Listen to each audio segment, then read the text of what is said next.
Chapter 8:15 Celestial Mandate. Farewell, Son of Heaven. Jie Yin has finally arrived. CTH novel_fire. At website on Google to access chapters of novels early and in the highest quality.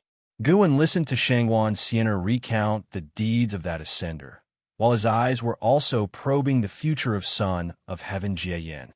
After Son of Heaven Jie Yin ascended, he displayed a vast celestial Tao destiny, making many instantly believe he was the reincarnation of the Son of Heaven. For the sake of immortal fate, many supported him, allowing him to quickly gather a major force. To become the master of the great world, he would inevitably oppose the Heavenly Spirit Tao Alliance. The Heavenly Spirit Tao Alliance does not have an absolute ruler. There are many alliance hierarchs, and any major event must be discussed. They would never let Son of Heaven Jie Yin tread upon them. Various sects were watching to see how the Heavenly Spirit Tao Alliance would handle Son of Heaven Jie Yin. Shangwan Sienna again mentioned the great battle between Son of Heaven Jie Yin and a prodigy from the Heavenly Spirit Tao Alliance. That battle attracted worldwide attention.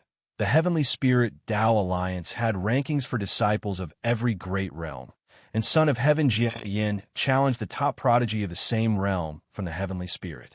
With an absolutely powerful stance, he won, making people even more convinced he's the reincarnation of the Son of Heaven. Since ancient times, there have always been ascenders, but no matter how strong those from the lower realm are, their Taoist techniques always fall short compared to cultivators of the celestial spirit great world. Ascenders can stir up waves, but can never surpass the prodigies of the Heavenly Spirit Tao Alliance. The Heavenly Spirit Tao Alliance possesses the best resources of the celestial spirit great world, especially those who make a name as a prodigy, whose resources are far beyond those an ascender can compare to. Ancestor, can't you foresee the future? Do you think that Son of Heaven can shake the rule of the Heavenly Spirit Tao Alliance? Shangwan Sienna asked excitedly. She bore no animosity toward the Heavenly Spirit Tao Alliance. She was simply eagerly anticipating a drastic change in the world structure. Before the Heavenly Spirit Tao Alliance, there were 9 major sects. Earlier there was the Tao Court, and even earlier was the Holy Court. The Master of Heaven and Earth has always been replaced. Guan smiled and said, "Anything is possible." These words only piqued Shangwan Sienna's curiosity further, and she couldn't stop chatting away, with Shunjun occasionally chiming in. Guan chatted with them for an hour before leaving. Today, he had an important affair. He was to meet an old friend from the Immortal cultivation realm, who was holding a feast for his million-year birthday. A million years in today's world is nothing significant, but in a single continent, it would absolutely count as being akin to an ancestor's existence. Guan wished to go simply to see this old friend off for the last time. Everyone has their ultimate limit of lifespan, commonly known as celestial mandate. Even though this old friend has reached a high realm and seems robust, in reality, he's nearing his life's limit. Guan had no intention of altering his fate. After all, they were merely drinking buddies with shallow ties. He was just going for the spectacle. After Guan left, Shangwan Sienna sat back beside Shunjun, and the two began discussing writing again. The book's sage-inspired writers all over the world, imbuing Tao intent into the text to create more meaningful writings. Under the dark celestial vault, the earth stretched infinitely. Guan and Hongyazi passed through a stone gate, standing alone on the earth, devoid of any other constructions within a 1,000-mile radius. Hongyazi suddenly stopped, turned to look at the stone gate behind him, and with a dazed expression, he couldn't help but ask, "Have we already escaped from the predicament?" The moment they stepped through the stone gate, he felt that something invisible had lifted, an eerie, abrupt sensation. As a heaven-opening Dayuo Immortal, instinct told him that he had already escaped the endless predicament from before. Guan halted, turned to face Hongyazi, and said, "Fellow Taoist, this journey was quite exhilarating, but took a bit too long. We should part ways." Hongyazi turned to look at Guan, his brows furrowing, asking, "Why part ways? Why choose this place?" After traversing many lands together for so many years, he never expected they'd part ways here. Moreover, over the years, he vaguely sensed that Guin was not simple. The two were of the same realm, yet many times he found himself unable to see through Guin, never having seen Gu and in a wretched state. But he didn't understand. They had not yet left the profound abyss divine pool, only escaped a mysterious plight that had trapped them for many years, and now Guin was to part ways with him? Guin looked at Hongyazi, a smile on his face, and said, "Isn't there no such thing as a banquet that never ends?" Upon hearing this, Hongyazi couldn't help but sigh. Guin jumped, transformed into a rainbow light, and swiftly disappeared. Hongyazi watched Guin's departing figure for a long time. When he finally came back to himself and turned again toward the stone gate, the oppressive aura attacked him, causing him to shiver.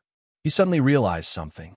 Without Guin's company, this journey would likely end in disaster. Guin's avatar jumped out of the profound abyss divine pool and returned to his true self. He only recalled the avatar because he grew tired of it, not wanting to continue the antics with Hongyazi. Besides, after he left, Hongyazi would return to the misty Immortal Court to cultivate. In the future, the misty Immortal Court would become an important force for Tian Hao.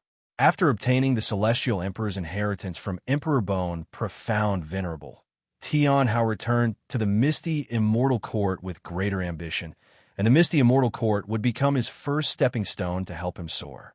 In the myriad heavens of the Tao, each had their own stories unfolding, and an endless web of cause and effect intertwined in ways beyond the comprehension of living beings, creating a giant net encompassing every world.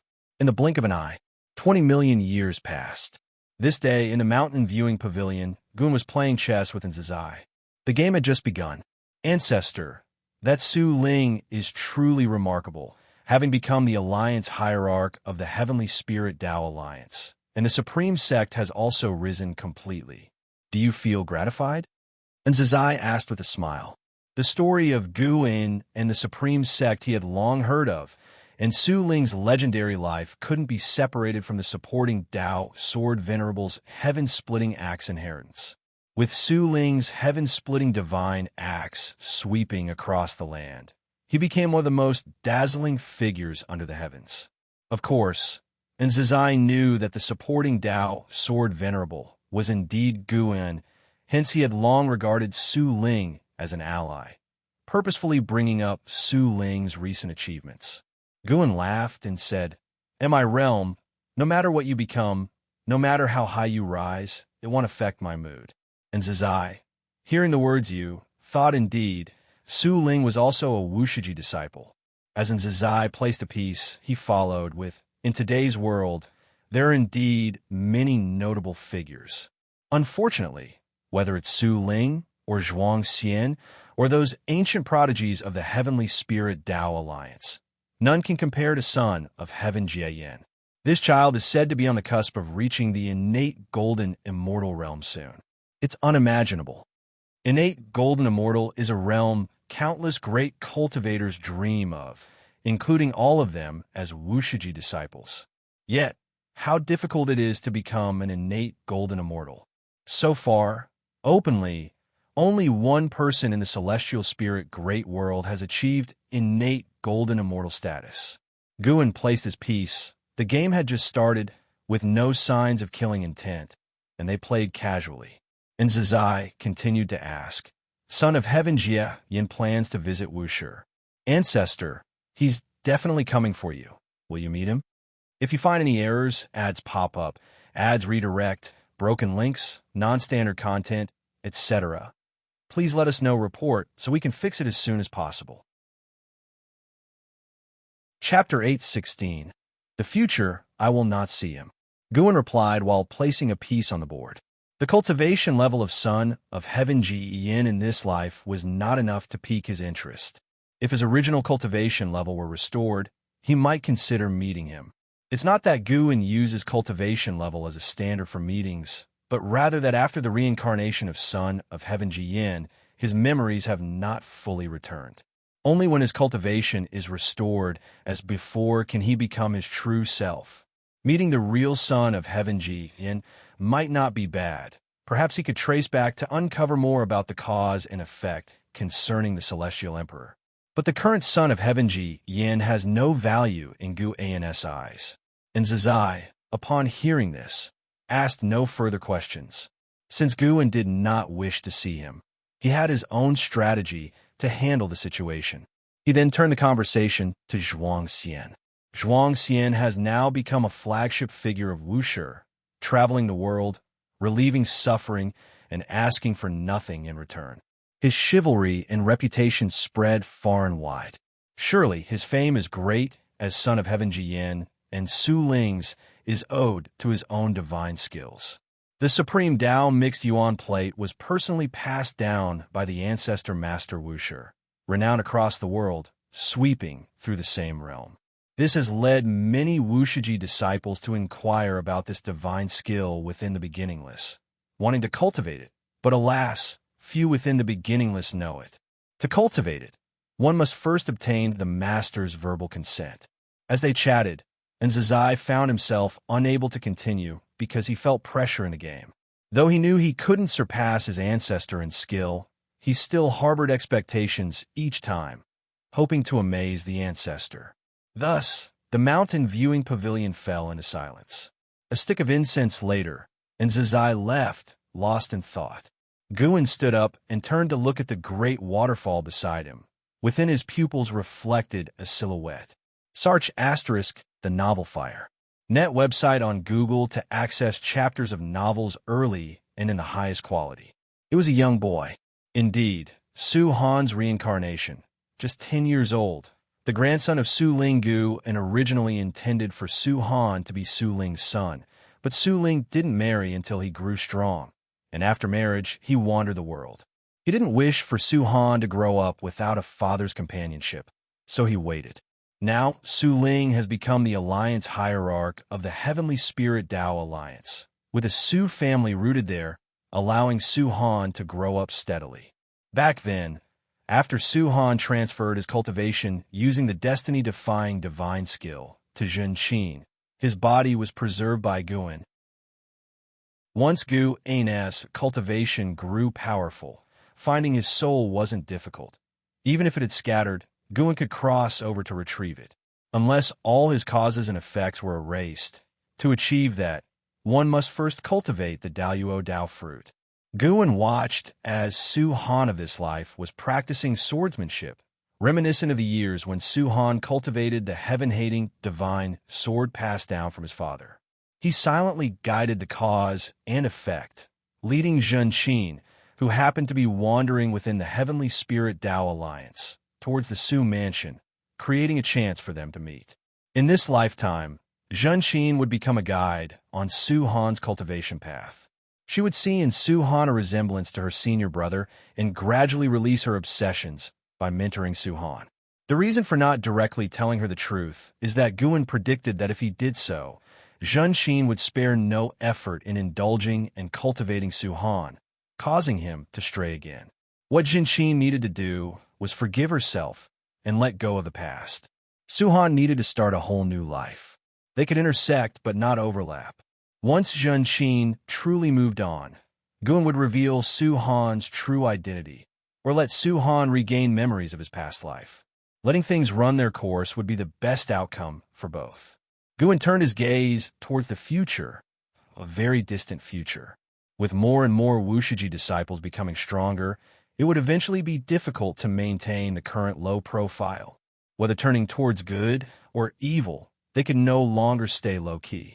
He even foresaw many calamities for the Wuxi, including internal chaos and external threats. It was impossible for every Wuxi disciple to be a good person. Inevitably, one will become an evil person, and internal unity will eventually falter.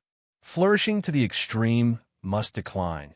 This is an eternal truth, just like the heavens and earth, overly prosperous, will also usher in the cataclysm of all beings fighting.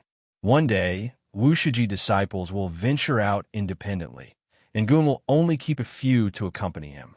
That is a future far distant, and even though Gu has glimpsed it, he remains neither sad nor indignant. He is at peace because he can already see through the destiny of all things. He's just considering that everything in the world seems ever-changing, yet in reality, there's a shared order that persists. Becoming a saint, does it mean breaking free from this order? No, it should be more powerful than breaking free. To set the order, to create the rules. Guan had an insight, but this level of insight was far from being a saint.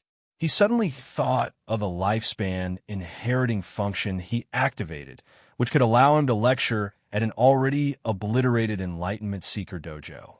Since ancient times, many cultivators must have sought the saint realm.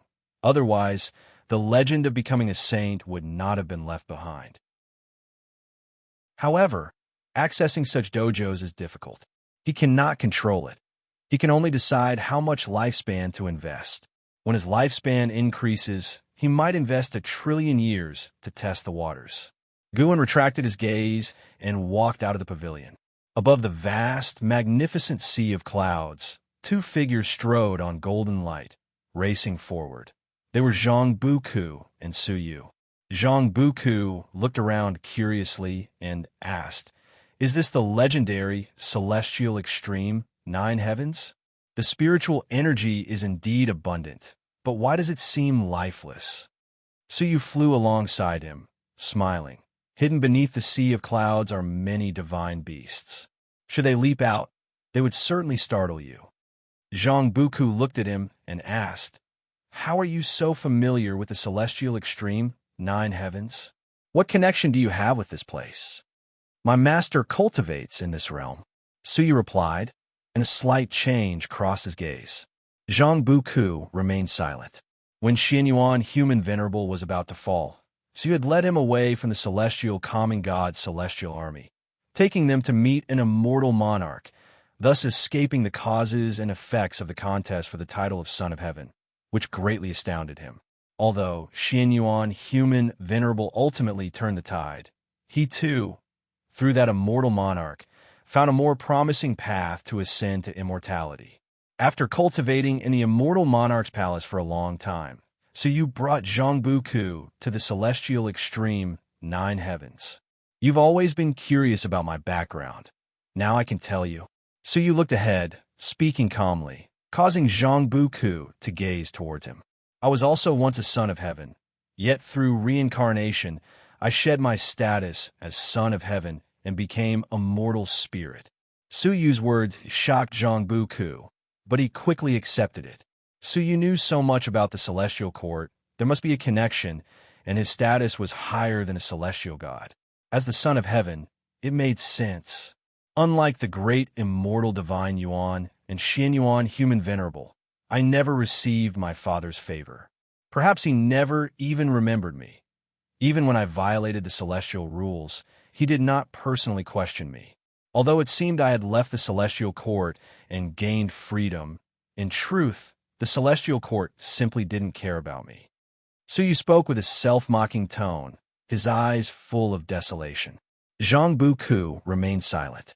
He could not empathize with such feelings because his father loved him dearly. Albeit he left him early on, yet in his heart, paternal love was the greatest. If you find any errors, ads pop up, ads redirect, broken links, non-standard content, etc., please let us know. Report so we can fix it as soon as possible. Chapter 817. Great Calamity. Since you have already shed the identity of the Son of Heaven, why are you coming back now? Zhang Buku remained silent for a moment before speaking, looking at Su Yu.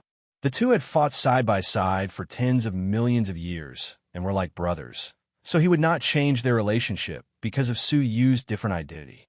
In fact, over the years, he often speculated about Su Yu's identity and was already mentally prepared. Su Yu, in an annoying tone, said, "Isn't it because I met you?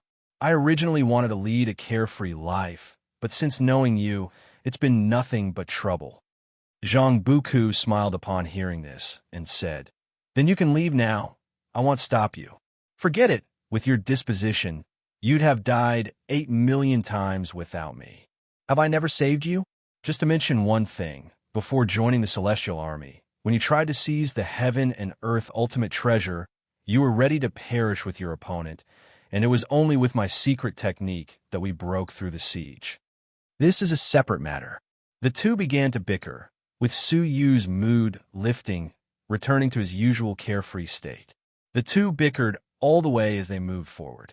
Ahead, a radiant aurora appeared, and at the end of the aurora was a colossal palace. On the palace eaves crouched a majestic great blue bird, its majestic beauty causing space to seem distorted with its fluttering feathers. Zhang Buku's gaze fell on the plaque of that palace. CTH Novel Fire, NE*T website on Google to access chapters of novels early and in the highest quality.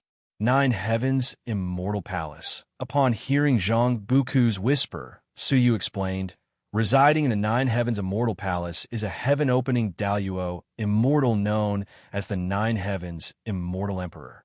She is considered my junior sister, and we have a good relationship. Let's go to her palace to cultivate for some time to enhance your physical body. 9 Heavens Immortal Emperor.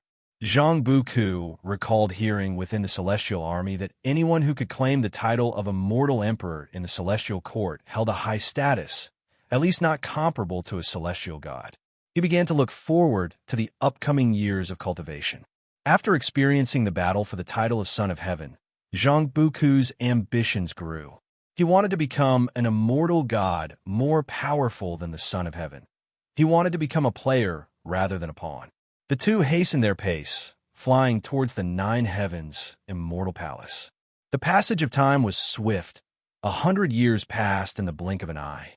For mortals, 100 years is long, but for cultivators after nirvana, a century is not much different from a month.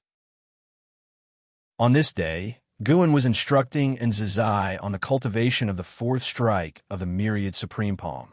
The two were standing on a cliff, amidst beautiful scenery, yet every strike Nzizai delivered could not damage the surroundings, because they were within a barrier created by Guan, allowing Nzizai to freely practice the myriad supreme palm. Despite Nzizai being busy managing Wuxia, his cultivation had not lagged. He was now at the cultivation level of a heaven-encompassing free immortal, and with the myriad supreme palm, even some second-generation disciples were no match for him. Guan, seeing Nzizai gradually enter the perfect state, turned his head to look at the horizon. It has begun. Guan thought silently, referring to a war unseen by mortal spirits. The dark heavenly court was about to attack the celestial court, with Emperor Bone profound venerable as the vanguard. They had already opened a space-time passage, and the heaven-suppressing endless tower would appear before the celestial gate. This war would last many years, with Emperor Bone profound venerable merely testing the current strength of the celestial court. Unfortunately, by the end of the battle, he could not force out the celestial emperor, but it did make a heavenly Tao venerable, who had been in seclusion for countless years, renowned in the celestial court. Even within the celestial court, the title of heavenly Tao venerable was rarely mentioned, partly due to taboo, and partly due to the distance from most immortal gods. For Guan, this was a mere amusement, something to watch at leisure. And Nzizai continuously practiced, each palm strike straight forward, the technique relying on harnessing energy. While cultivating, he asked, Ancestor, many disciples want to ascend to immortality lately. Didn't you once help Uncle Yang Jian to ascend? Do you still have any immortal fate on hand? Do you support the disciples in ascending? Guan never had many requirements for his disciples. Outside of cultivation, disciples would contemplate their future, even if they left Wuxia. Guan wouldn't stop them. Not everyone would stay at Wuxia forever. They might leave through the 10,000 Realms Gate or go to the human world to establish their own sections. You are responsible for observing and selecting a disciple who wants to ascend to immortality and is eligible. Guan casually replied, yet his words excited Nzizai. Indeed, Xinyuan Human Venerable had granted Ancestor a quota for ascension. He didn't want to ascend, but the fact that Wuxia had an opportunity for ascension was a glory. In his early years, he had also ventured out witnessed Ancestor in action, and long decided to follow Ancestor in cultivation to the end. Moreover, he was not deprived of freedom. If bored, he could visit the human world for leisure. He had found Ancestor's approach to life rewarding and genuinely enjoyable. To have a powerful cultivation without deliberately flaunting it, to sit back and watch the tides rise and fall, was another form of enjoyment. Listening to Nzazai's thoughts, Guin's lips slightly curled upward. Nzazai, like an Xen, had thoroughly become a true cultivator like him, which was great. Though Wuxia had many disciples, those who genuinely walked alongside Guin were few. The two chatted sporadically, Nzazai thoroughly enjoying his current state, as Guin was whom he admired most. Whether cultivating or conversing with Ancestor, he liked both, and having them together was a rare occasion in thousands of years. Nzazai brought up the future of Wuxia, with disciples increasing yearly. Despite limiting the number of students, with each generation passing training to the next, it would inevitably become a colossal entity, and he feared managing Wuxia poorly in the future. "Have you heard the story between me and the Supreme Sect?" Guin suddenly asked, and Nzazai immediately grasped the deeper meaning. He could abandon the Supreme Sect or Wuxia. Nzazai immediately grew anxious and quickly said, "Ancestor, wherever you go, you must take me and my master. We have no desires or ambitions, only wishing to seek the Tao with you. Don't worry, I will take you. I merely want to reduce your pressure. You've done excellently, even surpassing your master back then." Guin glanced at him, smiling, relieving Nzazai's burden. Looking at his expression, Guin suddenly thought of Hao. Nzazai was quite like Hao, who did not wish to soar away. He glimpsed into Nzazai's future, very long, so much so that there was no end in sight. This meant Nzazai's heart wouldn't change, and he would truly follow Guin forever. As long as he remained by Guin's side, Guin could naturally ensure he would always live on, and his Tao practice wouldn't meet limits. Guin looked at Nzazai with an increasingly gentle gaze. This kid was worthy of his favor. All right, don't overthink. Focus on practicing the myriad supreme palm. If one day a Wuxia disciple misbehaves, you'll need to clean up the mess.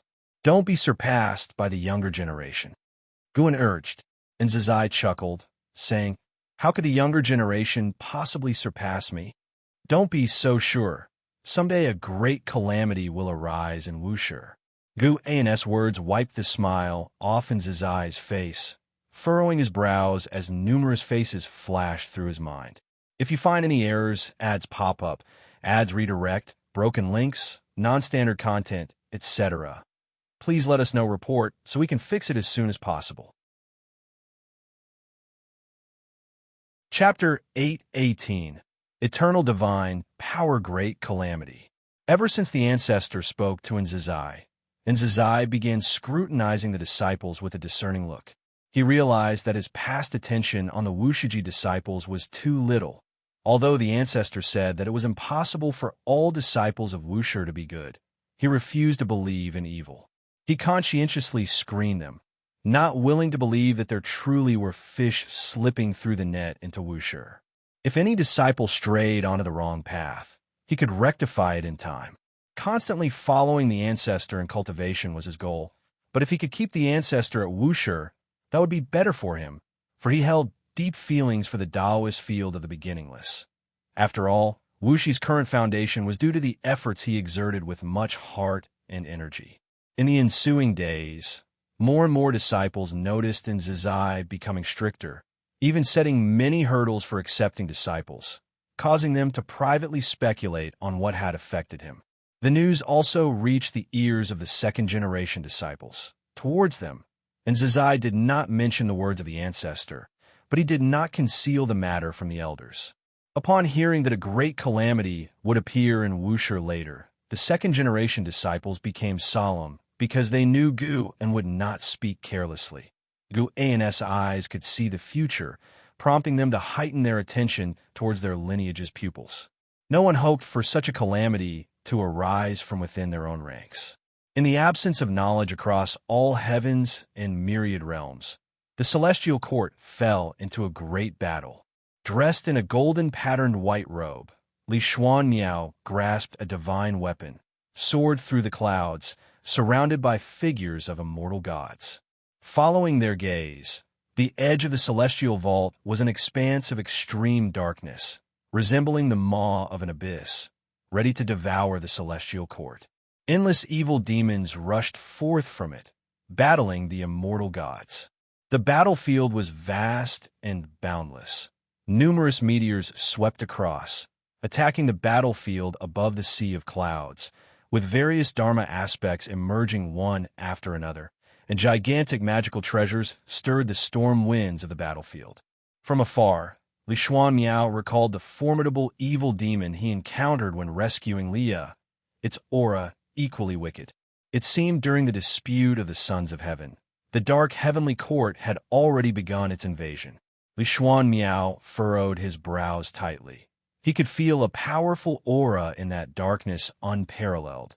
Never had he sensed such oppressive momentum, so formidable that it roused his concern for the safety of the celestial court. He had yet to climb to a high position or change the hearts of the immortal gods. Would the celestial court collapse prematurely? Coming from the mortal world, he would never believe the celestial court was eternally indestructible, for he had witnessed too many ruling forces fall. In his view, no matter how the immortal gods embellished it, the celestial court was merely a more powerful force than the holy court. He took a deep breath, set aside distractions, and plunged into the battle ahead. During his flight, he distinctly felt himself passing through an invisible barrier. The battlefield ahead suddenly expanded. Deafening rumblings echoed from all directions. Boom! A terrifying, gigantic fist materialized beside him. His pupils contracted, instinctively raising his divine weapon to block, yet he was still struck flying. During his backward flight, he gritted his teeth and noticed black holes appearing across the battlefield, the giant fist emerging from one such black hole, finishing its strike before retreating back, causing the black hole to vanish. Crimson lines swiftly appeared on his forehead. His aura surged as he gripped his divine weapon. Twisting his waist, he swung and smashed. Vast chi flames wreathed the gun's body. Colliding just against another giant fist, terrifying chi force vibrated the void, and a meteor 100 miles away was directly crushed into powder. Li Xuan Miao was engulfed in the battle, yet his aura and situation amid the entire battlefield were not conspicuous. Meanwhile, Guan lounged in the courtyard, snacking on seeds as he watched events unfold, cradling a book in his hand, feigning reading. Shunjin approached, commenting, "You're reading Green Hero Travelogue again. How many times must you read it?" Guan casually replied, "This is the 4th volume of the original. Long time no see. Rereading brings new insights." Easier than a fire. At website on Google to access chapters of novels early and in the highest quality. Shunjun pondered, refraining from further inquiries. She stood beside Guan for a while, before turning to leave the courtyard. In recent years, she no longer sat idly in front of the artifact refining cauldron, often venturing out, yet her range of activities was still within the Taoist field of the beginningless. The artifact refining cauldron was extinguished, foretelling that Guan would not refine new Tao treasures.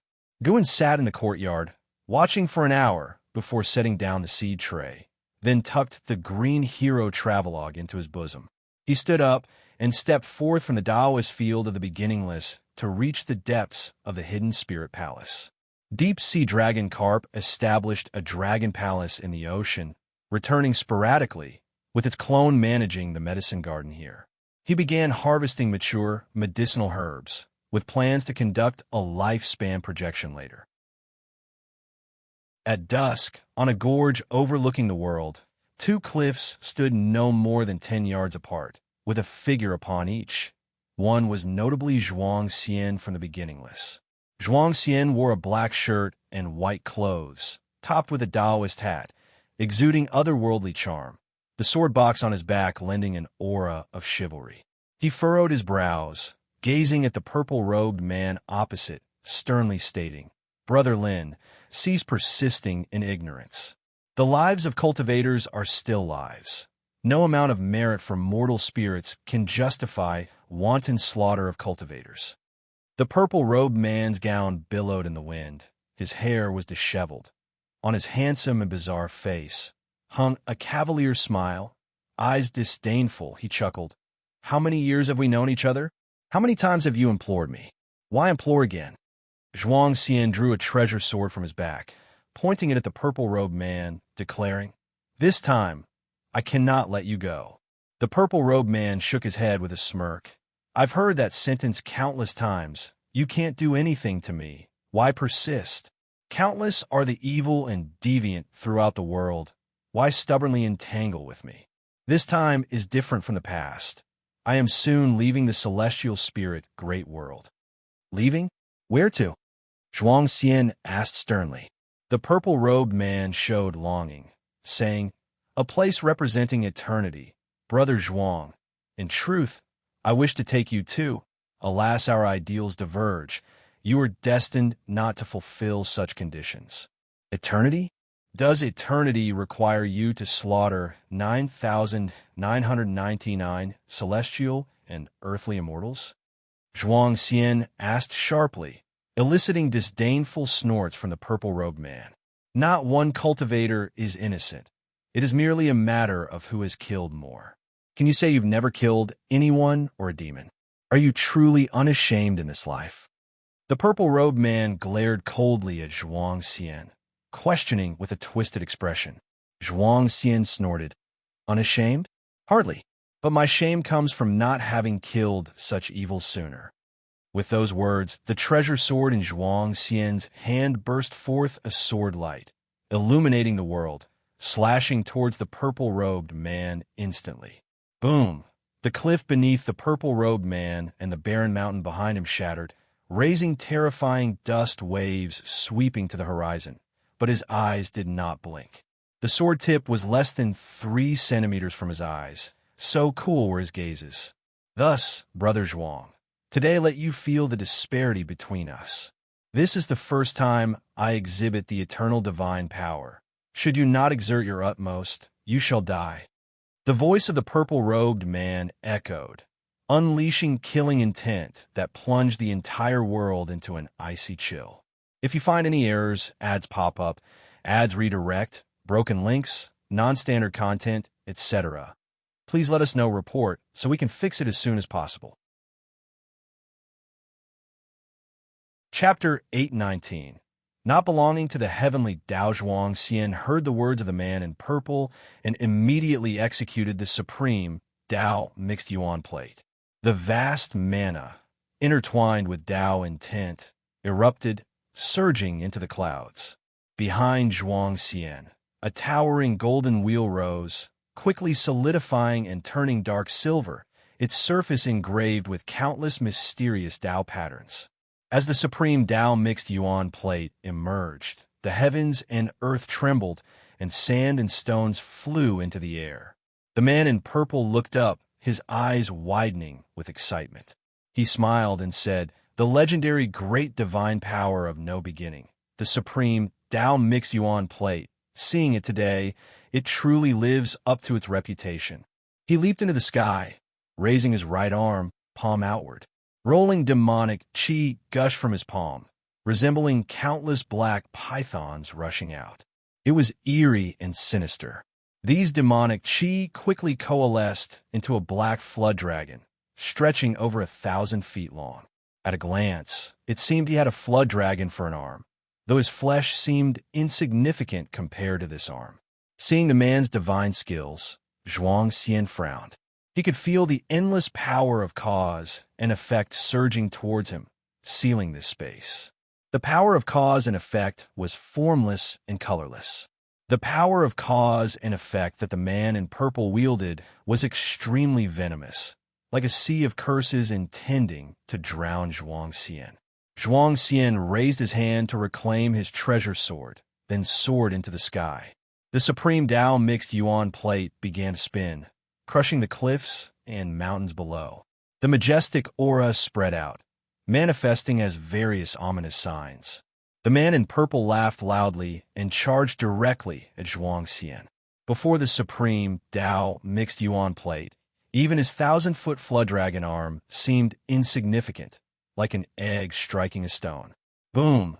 A rumbling sound came from the edge of heaven and earth, startling the disciples cultivating in the Taoist field of the beginningless. In the valley, Zizai was lecturing to dozens of disciples, all carefully chosen to inherit the spirit of Wuxia. The sudden loud noise made him frown, and he turned to look into the distance. He recognized one of the auras. It belonged to his most valued Wuxiji disciple, Zhuang Xian. Zhuang Xian was engaged in a fierce battle, and such a momentum likely meant he had employed the supreme Dao mixed yuan plate. It was known that in the past, Zhuang Xian frequently executed the supreme Dao mixed yuan plate, but had never unleashed such an aura. This proved that Zhuang Xian had been driven to desperate straits, exerting all his might. The disciples listening to the lecture were also awakened. They couldn't discern that the distant sounds originated from Zhuang Xian, but they were curious and discussed in small groups. And Zizai stood up and said, "Well, stop here for today. I need to go out." With those words, he disappeared into thin air. Once he left, the disciples no longer suppressed their voices or curiosity. Is the distant battle related to the Wuxiji disciple? Such a powerful aura. The fighters must have surpassed the Zizai immortal realm, right? The celestial spirit great world is vast. For the sounds to reach us from so far, the beings involved must have indeed surpassed the Zizai immortal realm. There's a terrifying aura among them. Just feeling it instilled a sense of hostility in me. Did you feel that too? The disciples engaged in heated discussions. Meanwhile, Guan in the courtyard was questioned by Shenzhen. Who is Zhuang Xian fighting against? With such commotion, the opponent must not be simple, Shenzhen asked curiously, her pupils already reflecting the figure of the man in purple, though she couldn't discern his cause and effect origin. Guan, who was painting, softly replied, "That man is called Lin Songhai, born in this great heaven and earth, but he's embarked on the path of the sky." The path of the sky? What is that? Shenzhen, curious about the undiscernible cause and effect, asked. Guan glanced at her and said, "You will know in the future." Shenzhen pouted, thinking Gu and was being cryptic again, but since he refused to elaborate, she assumed he had his reasons. The battle between Zhuang Xian and Lin Songhai grew increasingly intense. Not only did the massive sounds of the heavens and earth reverberate, but fierce winds also swept across all directions, drawing more great cultivators to watch. Since the heavenly spirit Dao alliance took control of heaven and earth, such battles rarely occurred. Great cultivators would always take their fights to the outer heaven to avoid affecting all living beings and incurring the wrath of the heavenly spirit Dao alliance. Shenzhen began to observe the fight seriously. Zhuang Xian's capabilities did not surprise her, but Lin Canghai's divine skills left her incredulous. Lin Songhai was fundamentally no match for Zhuang Xian. The supreme Dao mixed yuan plate suppressed Lin Canghai's countless divine skills, yet it couldn't completely defeat him.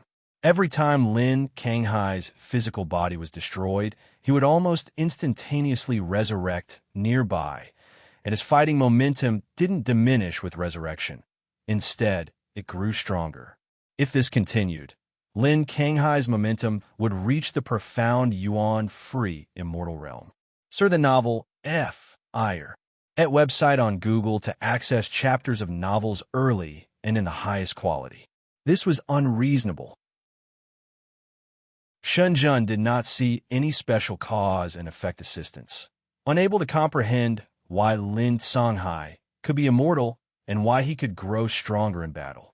As time passed, Zhuang Xian began to fall into a disadvantaged position.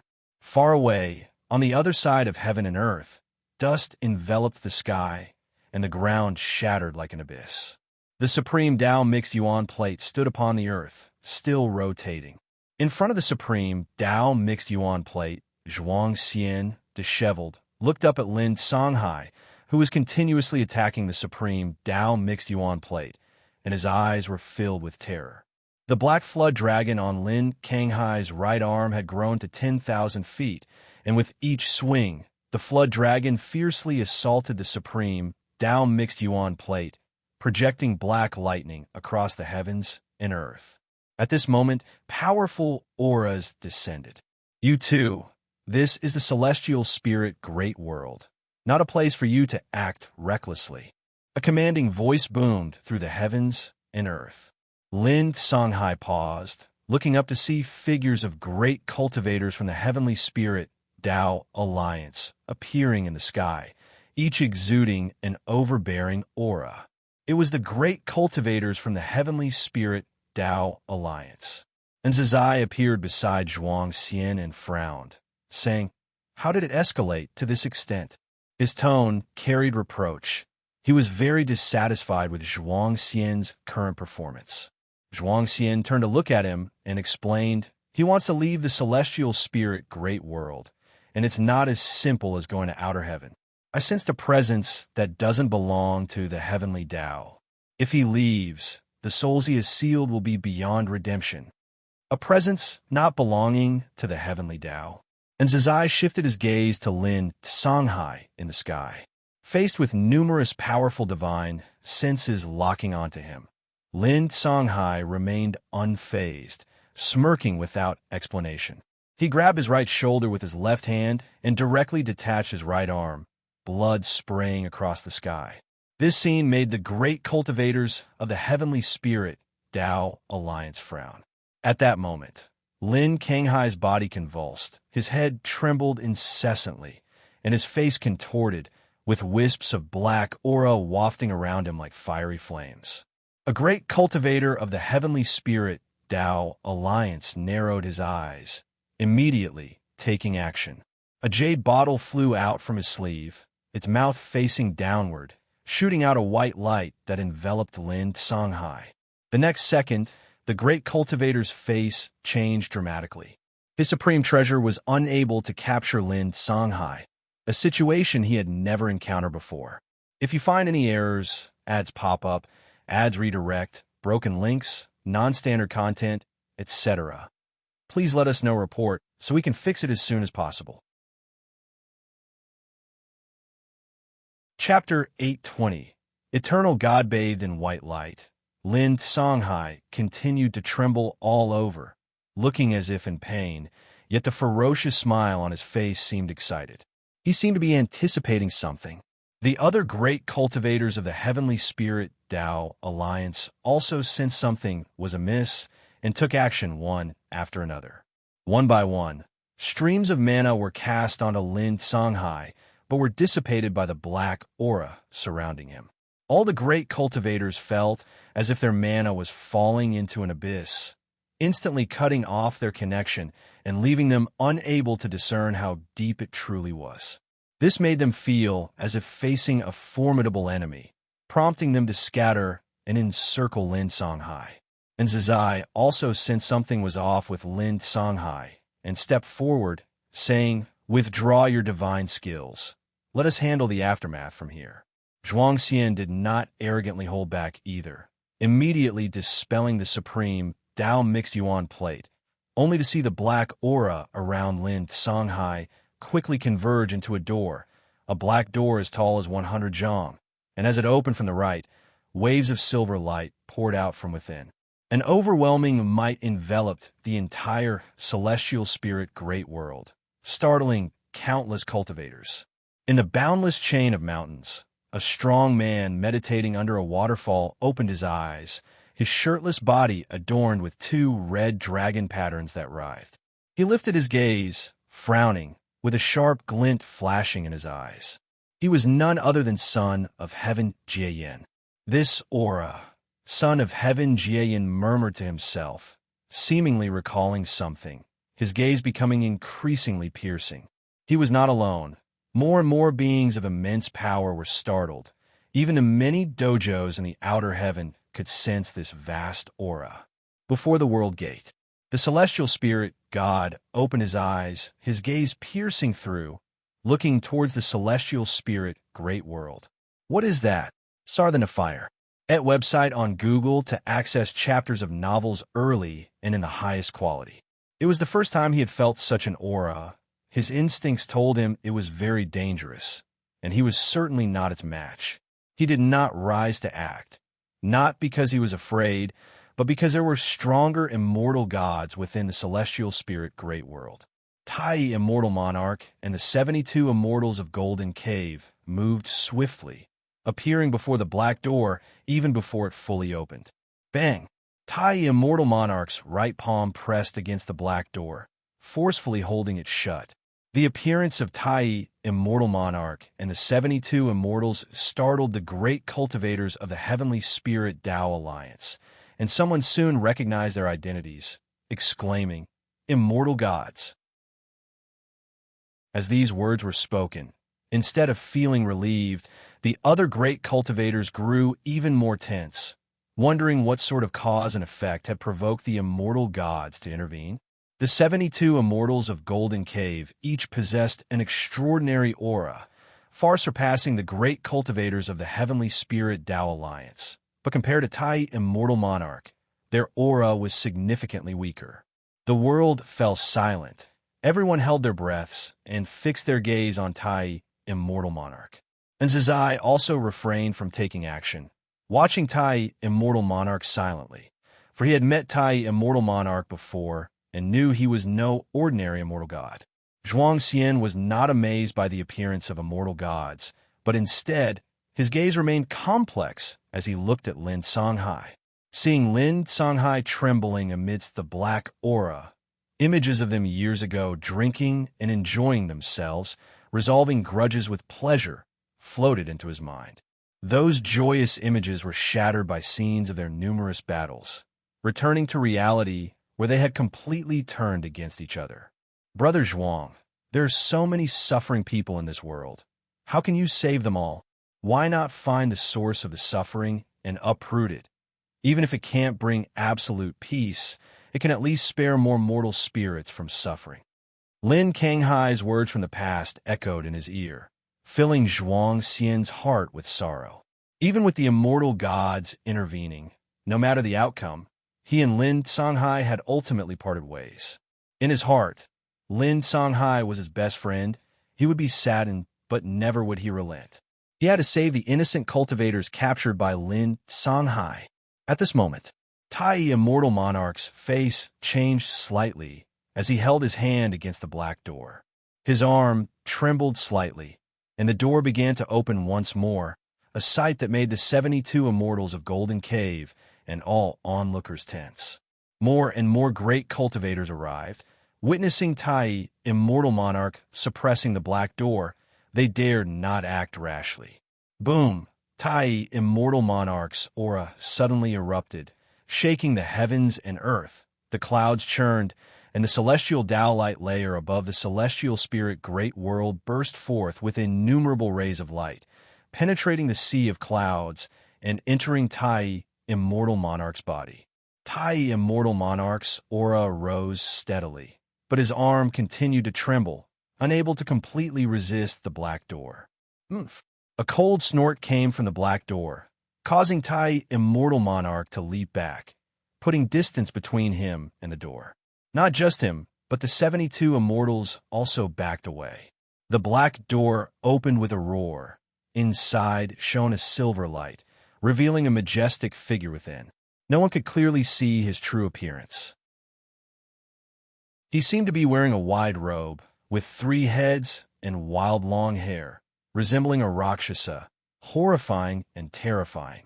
When everyone saw this figure, they only felt an endless cold force hitting them, making them feel as if they were in a freezing cellar. Their greatest fear was losing control over their own bodies. No divine sense, no mana, no strength. It was as if their souls were detaching from their bodies, and even their souls could not move freely. And Zazai and Zhuang Xian felt this too. Their eyes widened, cold sweat streaming down their faces. Their gazes were fixed tightly on the mysterious figure within the black door. In broad daylight, the mysterious figure standing in the silver light appeared so terrifying, bringing an extreme sense of horror and oppression to everyone. The great cultivators who had come to support were also petrified upon seeing him.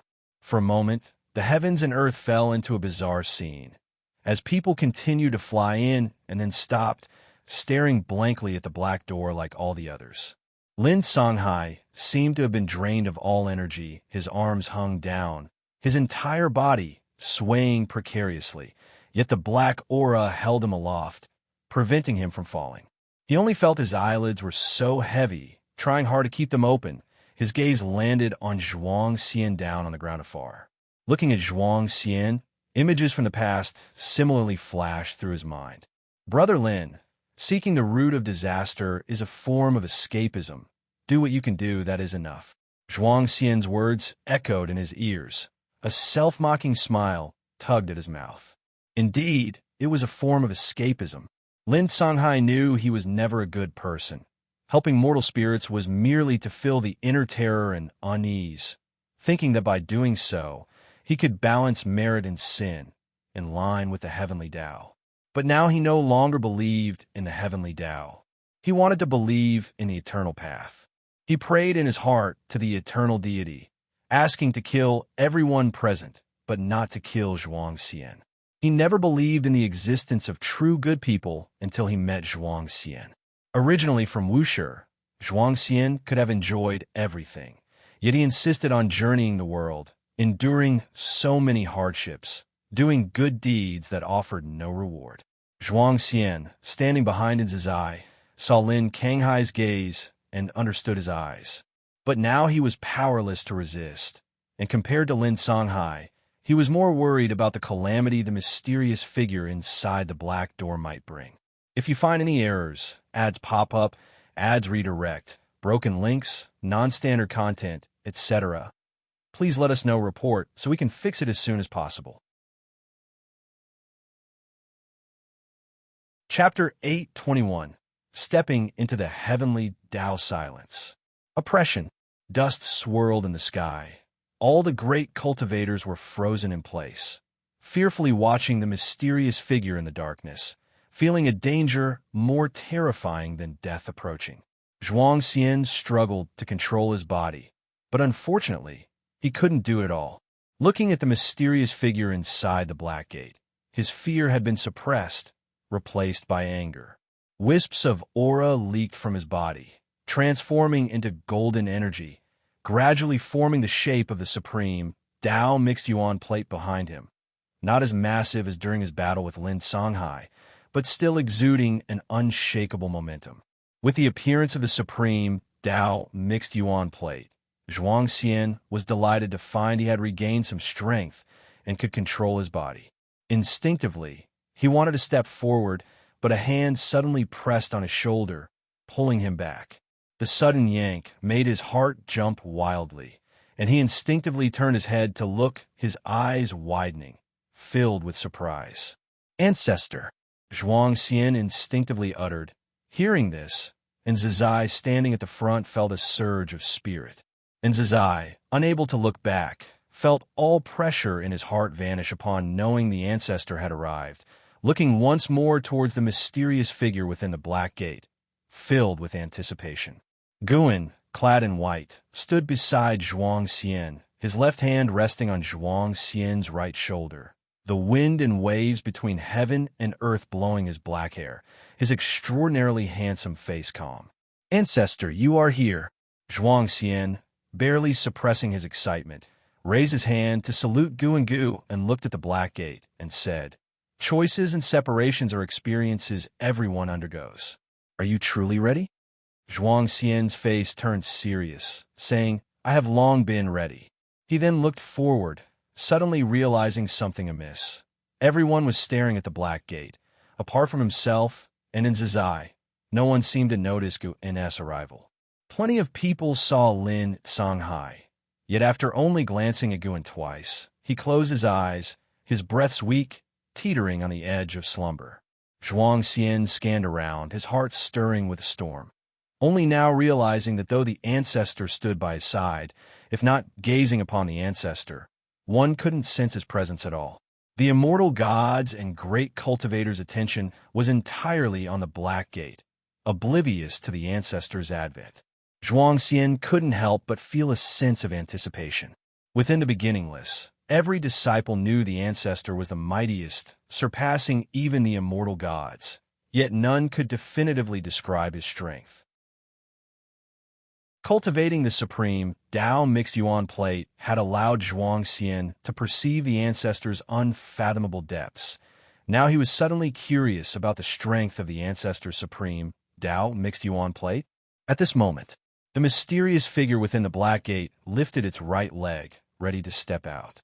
Infinite Divine Spirit, Miaozhen Deluo Immortal Realm Perfection 0/0/0, performed lifespan detection on the mysterious figure. Noticing it had no lifespan, his interest waned significantly. The Infinite Divine Spirit, from Eternal Tao Extreme, represented a great Tao force. Previously, Emperor Join from Eternal Tao Extreme sought to capture Lu Qiuxian, causing Gu and to begin focusing on this force. Though Eternal Tao Extreme hailed from chaos, they could infiltrate all heavens and myriad realms through the Great Tao River. Over the long years, Lin Songhai was not alone in being beguiled. Many others were like him, some captured by the Celestial Court, others stepping into the Eternal Light Gate, detaching from the heavenly Tao. The reason this infinite divine spirit dared to manifest in the celestial spirit great world was due to the Celestial Court being occupied with combating the dark heavenly court. Moreover, his target wasn't Lin Kanghai's rescue. He aimed at Tai, Immortal Monarch, and the 72 Immortals of Jindong. Eternal Tao Extreme not only enjoyed recruiting gifted beings bound by destiny of heavenly Tao, but also loved capturing the Celestial Court Immortals. The Infinite Divine Spirit, although a being of Miaozhen Daluo Immortal Realm Perfection, bore a power not inherent to him, temporarily granting him strength comparable to Tao Extreme Daluo Immortal. He hadn't truly entered the heavenly Tao yet. Only by stepping through the Black Gate would he be considered fully inside. Even without fully entering, his oppressive force already immobilized the immortal gods and great cultivators.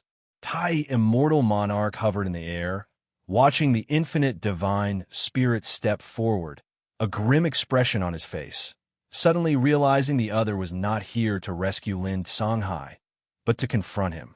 He could perceive an utterly venomous divine sense scrutinizing him. This reminded him of some rumors he heard in the Celestial Court. The other must hail from chaos. CTH Novel Fire.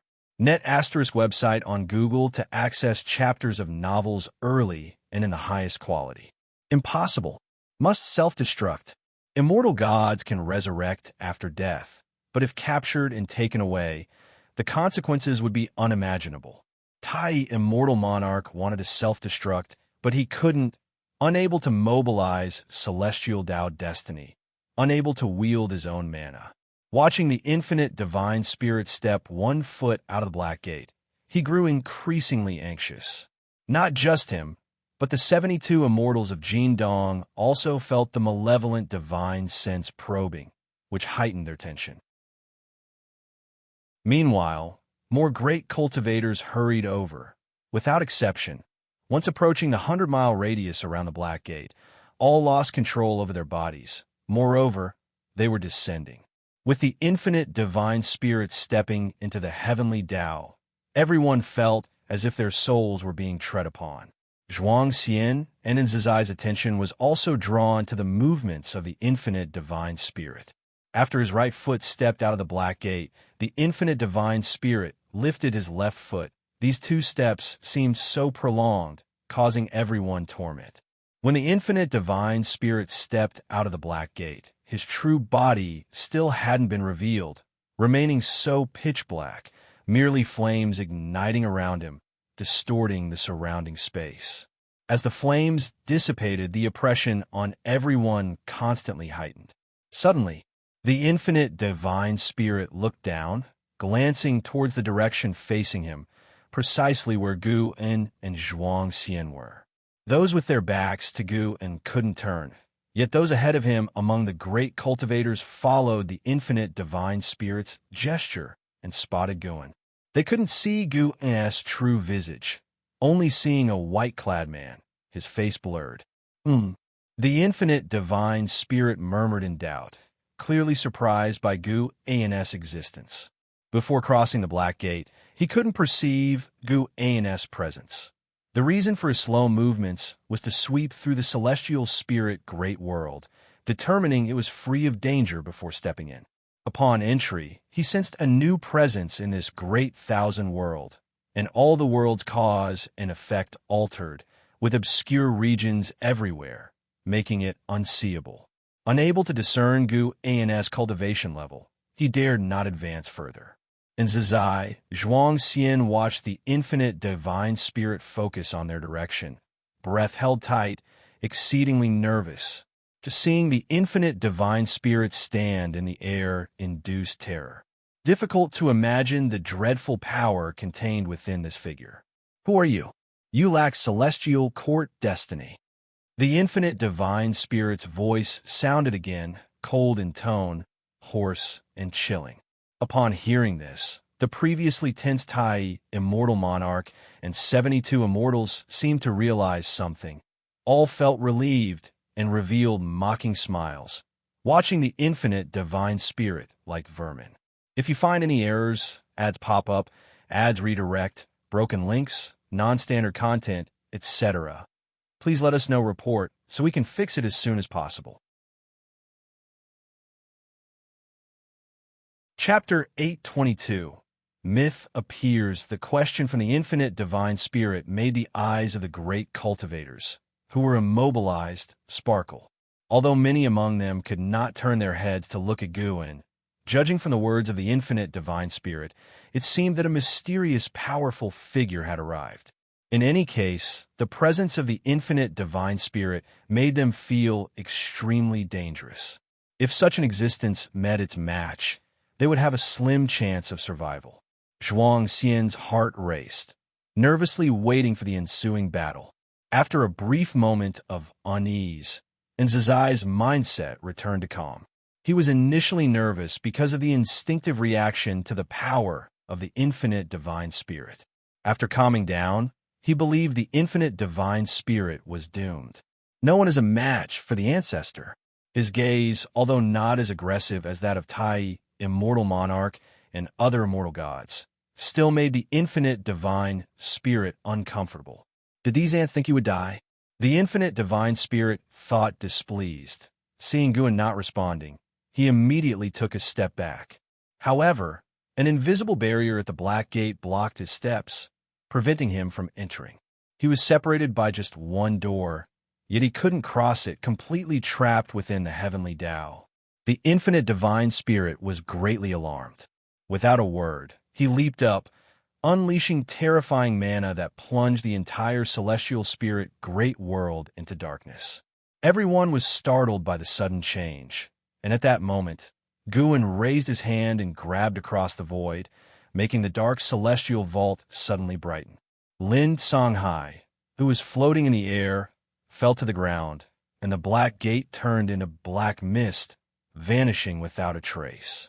The terrible pressure enveloping the world disappeared, and everyone felt as if they had landed, regaining control of their physical bodies. The light and darkness changes just now made everyone a bit dazed. At a glance, the figure of the infinite divine spirit was already gone, and Zizai and Zhuangxian completely returned to their senses, vigilantly scanning the world in all directions. Ancestor, watch out! He might pull a trick. Zhuangxian, while searching for the infinite divine spirit, turned around. When his gaze landed on Guin, he froze completely. He saw Guin standing still, raising his right hand. In the palm of his right hand was a small black figure, struggling as if it wanted to escape his palm, but it was blocked by an invisible barrier and couldn't escape at all. The figure, Zhuangxian recognized the identity of the small figure. His eyes were fixed in astonishment. And Zizai, hearing Zhuangxian's half-finished words, instinctively turned around. When he saw the infinite divine spirit in Guin's hand, he too was stunned. The divine senses of Tai, Immortal Monarch, and the 72 immortals of Jin Dong scanned faster, confirming that the infinite divine spirit had disappeared. They then looked at Guan, and, like in Zizai and Zhuang Xian, were stunned. The world was silent, and more people noticed the abnormality of the immortal gods. They followed the gaze of the immortal gods, and with their vision, even 100 miles away, they could see the infinite divine spirit in Gu An's hand. The sight was unforgettable for them.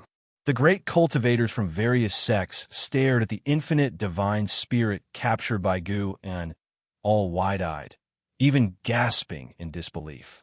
Lin Songhai, who had fallen into the ruins, struggled to get up. From his position, he had a clear view of Zhuang Xian. His gaze was equally drawn to Guan. Even though he had lost his chi power and his senses were blurred, he could still barely see Gu An's hand clearly.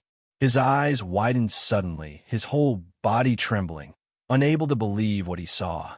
How could this be? Lin Songhai trembled all over. The aura of the infinite divine spirit was so powerful before, even the immortal gods were suppressed.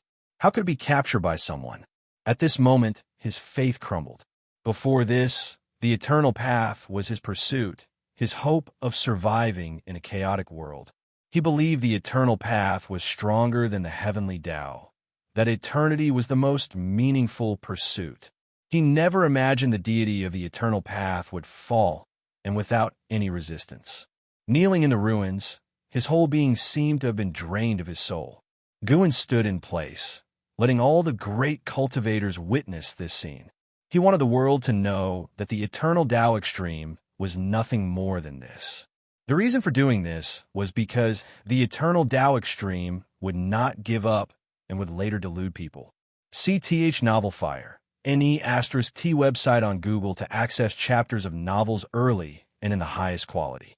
Seeing the previously invincible infinite divine spirit struggling in the hands of that mysterious white-robed man, everyone felt absurd and unbelievable. After the intense visual impact, unlimited curiosity surged in their hearts. Who is this person? Some great cultivators who knew of Nzazai became excited, thinking of a mythical figure. Guan stood in place for a while, then retracted his right hand and disappeared from there. As soon as he left, everyone's emotions were completely released. Is it over just like that? If it weren't for the earlier suppression, I would have thought it was an illusion. So strong. Myths are true after all. Indeed, when the world faces peril, that being will take action. He doesn't enjoy worldly power, hiding to cultivate. This is a true immortal god. The world owes Wuxia one more debt of gratitude. If that demon had acted just now, it might have turned the celestial spirit great world to dust in an instant. The great cultivators were in heated discussions, and those unfamiliar with Gu An's identity understood as well, feeling a brand new emotion surge within. The myths of Wuxia they had heard countless times. Ancestor Master Wuxia was an incredibly distant presence in their hearts. Hearing these wonderful stories again, they would be excited, but after a while, they became numb.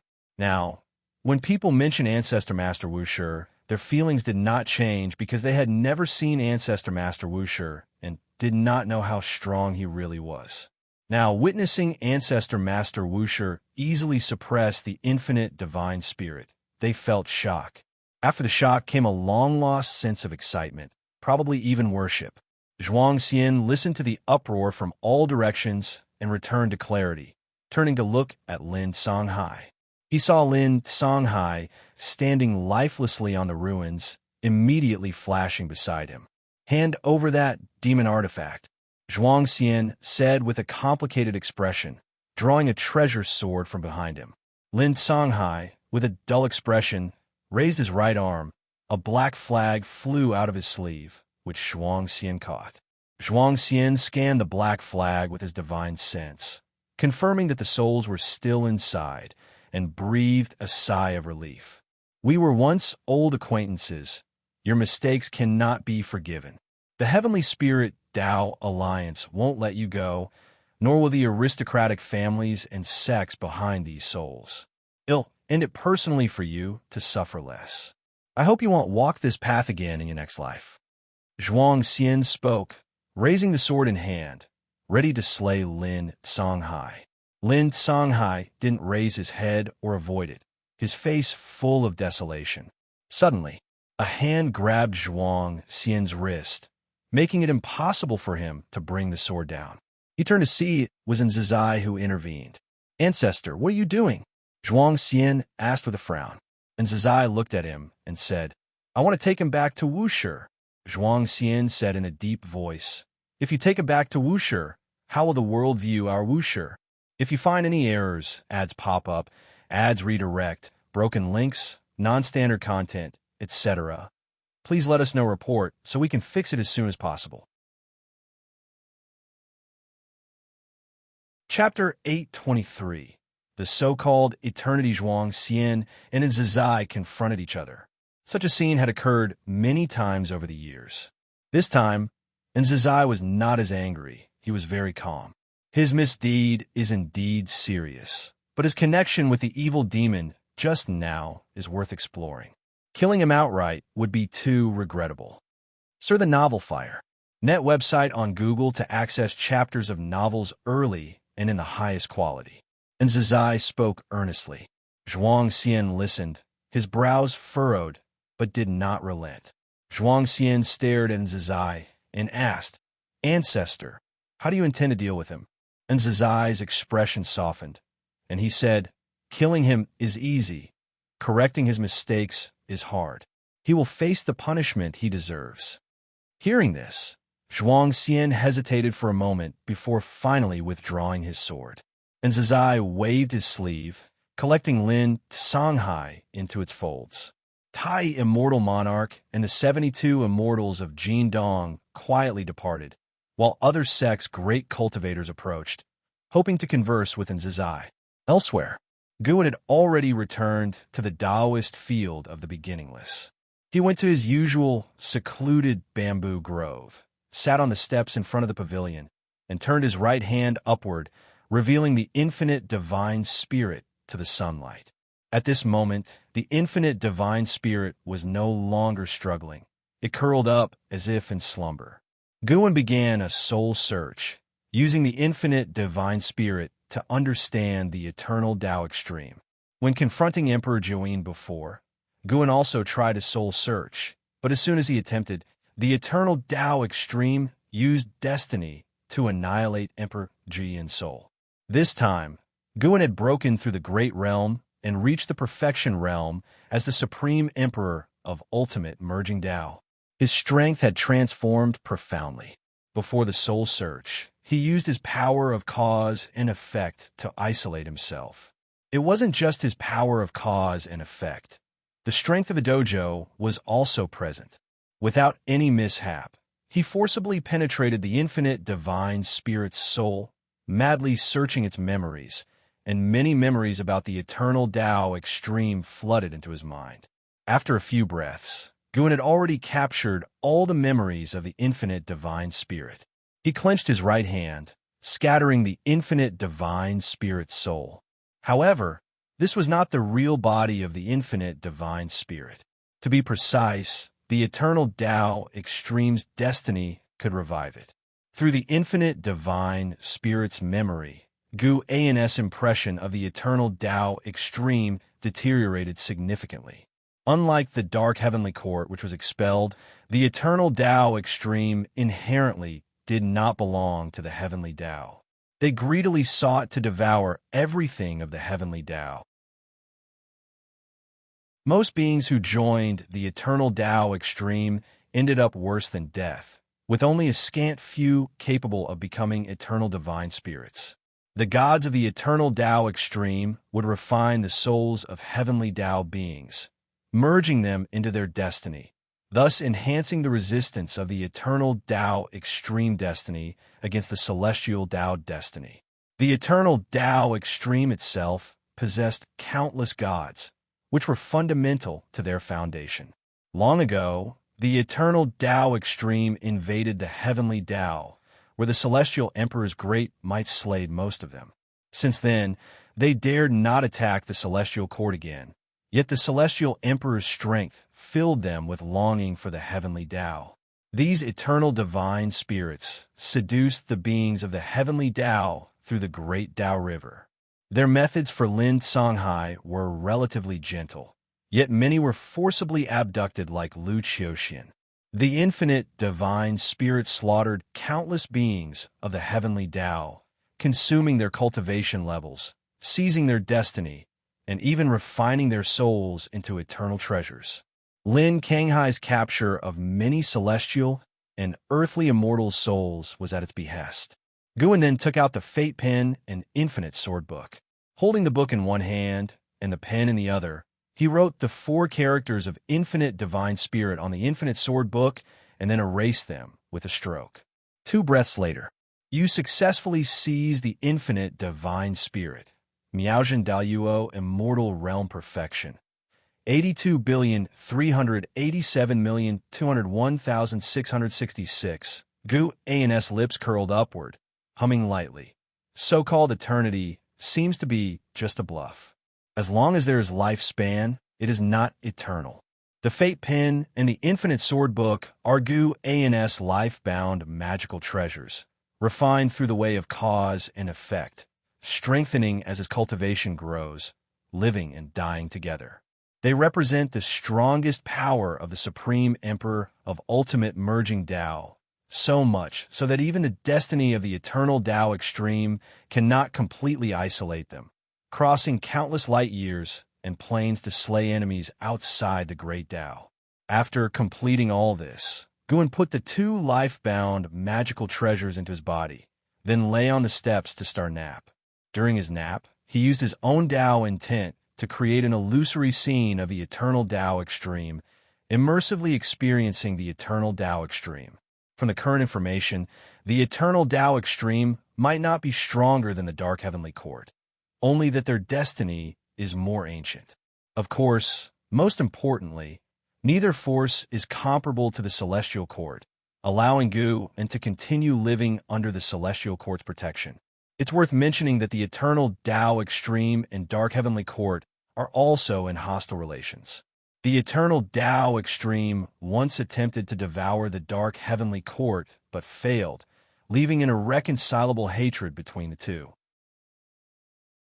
It is no exaggeration to say the Dark Heavenly Court almost fell before the Eternal Tao Extreme, yet the resilience of the Dark Heavenly Court made the Eternal Tao Extreme longs for Heavenly Tao power even more. Guan suddenly had an idea. Could there be saints deep within chaos? Ancestor Master Wuxia saves the world. This news quickly spread across the land, with the pressure of the infinite divine spirit enveloping both within and beyond the heavens, making all living beings uneasy.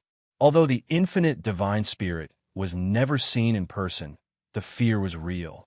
Upon hearing that Ancestor Master Wuxia had eradicated the evil demon, all beings in the world sighed in relief. For most beings, the world had been peaceful for too long, and the occurrence of any catastrophe was understandable.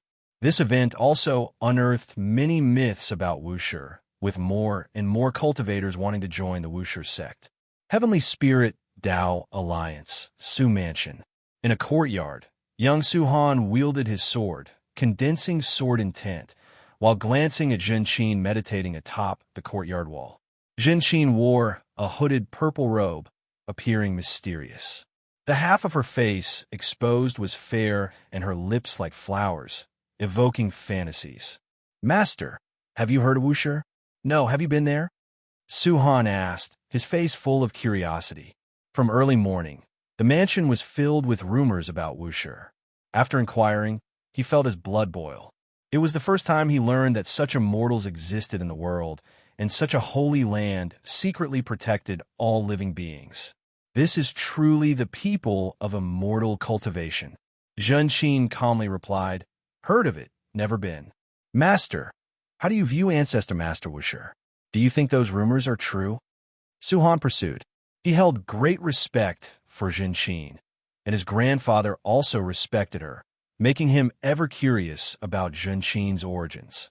Unfortunately, Zhen Qin did not say, nor did his grandfather want to reveal. Because she is so mysterious, he always felt Zhen Qin was a renowned great cultivator incognito. Many storybooks contain such characters, suggesting he is the protagonist, attracting such a great cultivator to support him, or so he thought. Ancestor Master Wuxia saved the world more than once. He is the only being worthy of the title Immortal in the world. Even true immortal gods cannot compare. Those rumors hardly depict his greatness and strength. Zhen Qin's response made Su Han's eyes widen, rendering him more excited. If you find any errors, ads pop up, ads redirect, broken links, non-standard content, etc., please let us know report so we can fix it as soon as possible. Chapter 824, Reincarnation Battle. Master, do you hold the Ancestor Master Wuxia in high regard? Su Han inquired further, his concentrated sword intent slightly unstable, with threads of sword qi dissipating outwards. But he didn't mind, his attention was already on his master. Zhen Qin responded, everyone in this world dares to respect him, and any words of praise are not enough. It was the first time Su Han had heard his master speak so effusively about someone, which made him imagine more about the Ancestor Master Wuxia. Master, can you tell me the myths about Wuxia that you've heard? How about something I haven't heard before? I've heard that the Ancestor Master Wuxia was born before the opening of heaven and earth. Was he human or a demon? Also, how many disciples does Wuxia have? It's said that a fourth-generation disciple of Wuxia is coming to visit the Heavenly Spirit Dao Alliance. The person hasn't even arrived, and the preparations have already begun. Su Han's endless questions left Zhen Qin no opportunity to respond. Once he finished his questions in one breath, he looked at Zhen Qin with anticipation. Zhen Qin slightly raised her head, revealing a pair of cool and beautiful eyes from under her hat, and glanced at Su Han, saying, consolidate your sword intent first, then ask these questions. I can tell you what the world doesn't know about Wuxia. Upon hearing this, Su Han became instantly excited and quickly promised that he would definitely succeed. Then, Zhen Qin closed her eyes and continued her practice, while Su Han also began to focus on solidifying his sword intent. In the blink of an eye, a month passed. Boom! A surge of sword intent erupted from the courtyard, scattering the clouds in the sky and startling the birds in the forest. Holding his sword, Su Han's robe flapped in the wind, and his long hair fluttered as well. He looked at the silver glow of sword intent on the blade, displaying a proud and excited smile. He turned to look at Zhen Qin, who was meditating on the courtyard wall, and said, Master, I did it. You can't forget what you promised me. This situation was not unique to the Su mansion. Countless young cultivators across the world were infatuated with and obsessed with the Ancestor Master Wuxia. They wanted to learn about Wuxia and join him. Since that battle, whenever a disciple of Wuxia went out to train, they would receive grand treatment everywhere. And within the Taoist field of the beginningless, the disciples were equally excited and proud, though they couldn't see Guan. On this day, and Zizai came to the bamboo grove to meet Guan Ancestor. How should we deal with Lin Songhai? After saluting, Zizai respectfully asked. The reason he wanted to remove Lin Songhai was mainly for Zhuang Xian's sake. He feared that Lin Kanghai's death would become a thorn in Zhuang Xian's heart. If Zhuang Xian later realized that his path was not absolutely correct, would he be filled with regrets? He was afraid that Zhuang Xian might become a calamity, as Guan had described. If such a situation arose, he wouldn't know how to face Guan or how to handle Zhuang Xian. When he saw Lin Songhai, Zizai realized that he wasn't as powerful as he imagined and had vulnerabilities too. While carving a wood sculpture, Guan casually said, kill him, throw him into reincarnation, allow him to accumulate 1,000 lifetimes of good deeds, and then give him a chance to turn back. Upon hearing this, Zizai breathed a sigh of relief. It sounded harsh, but for a cultivator, if one could regain one's memories, it wouldn't count as true death. Reincarnation was terrifying. Without the help of a great power, once thrown into reincarnation, one would inevitably have all past causes and effects erased until becoming a new being.